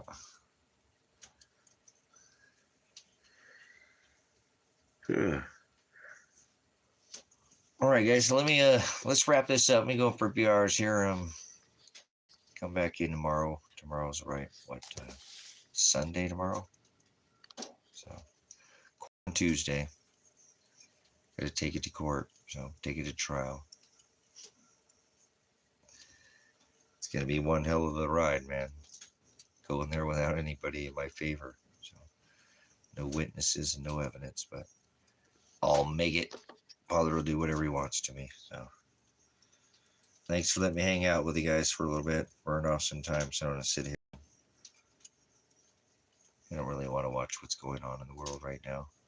I already know where they're headed with this, so be a better time just to hang out with my family and my friends here. So appreciate you guys this time today, and I'll try to come back on again. I don't know. I'm not sure. My sleep schedule's all weird, so I'm only sleeping a couple hours and getting up and staying up for 5 or 6 hours and 7, 8 hours, and then lay down for a couple hours. So I don't know. I laid down today, and I thought I was gonna actually lay down. Then I in the middle of the day, and I never did. I was just sitting here on the couch, and I was like, wow, just because my back was feeling on my hip, I could just go lay down on my phone. And then I was like, man, I might go lay down and go to sleep. I'm like, no, I don't. I'm not gonna sleep in the middle of the day. Couldn't do that. But anyways, I'm just getting some weird sleep over it's staying dark out here till, obviously, like, we haven't even hit the equinox yet, but pretty late, what I'm saying, or early in the morning. So um, I can't go out and work out in the dark. So normally I go out early and get out and get some stuff done first part of the day, but it's so damn dark right now. And so anyways, my sleep schedule's all weird, but I don't know. I've been up, I told you I'm always up at 3 o'clock. It's the way I am. Three is my time, you know what I'm saying? So um, I almost slept through 3 o'clock the other day. I swear I was like 2:58 or something when I woke up, man. I'm like, whoa, I'm always up at least 2, and then, over 3. So I almost slept through 3 o'clock. It was kind of weird. So that's what I'm saying. My schedule's a little bit weird. So I don't know. Maybe I'll be up for a few hours and 4 or 5 hours, 3 or 4 more hours, sleep for a couple more hours. I might even see you guys here, and maybe we'll come up. And sometimes I do a 3 o'clock stream because whatever I told you, I'm always up during then. So if not, we'll see you tomorrow. And well, that will be tomorrow anyway. So I appreciate you guys'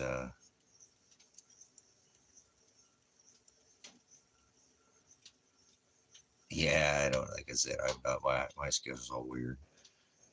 But I do appreciate my time with you guys.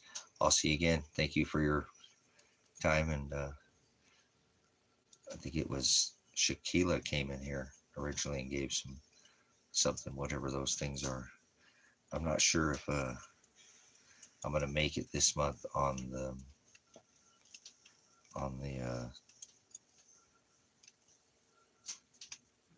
ad thing. I think I'm about $10 away or something like that from the YouTube, from super chats and whatnot. So I do appreciate that. Whatever that they add up throughout the month. So I think there's other things because there's some monetized videos that are on the channel, live streams that are on there. So I think there's about $81 or $82 or something. So we'll get that next month. But I do appreciate her coming in and just every little penny right now because you know your pennies are. I just want to appreciate it. I don't want them. Don't send me anything. I don't need it. I have what I need, but I'll use it if you give me anything.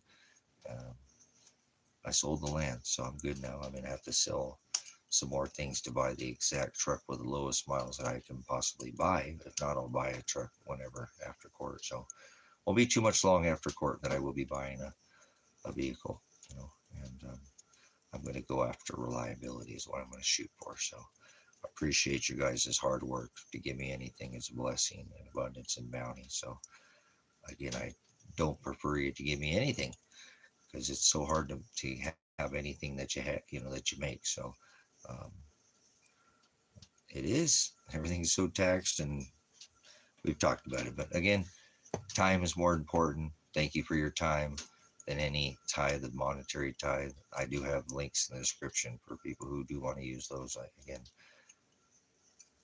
I appreciate your time more than anything. My time is running out here. I might only have a couple more days before I could might go to jail. So I don't need money. I have money to put on my books. So appreciate just the support, showing the love, and being here with me in an extremely difficult time. So we'll see you manana. Um, I don't even know what time it is. Yeah, it's not even that late. I might even come up over the other night, just chill out for a little bit, and relax, and hang with Father, and sup a little bit with him and pray. And if not, I'll see you on the next broadcast. Pastor Revelation, Pastor Apocalypse. Whoa.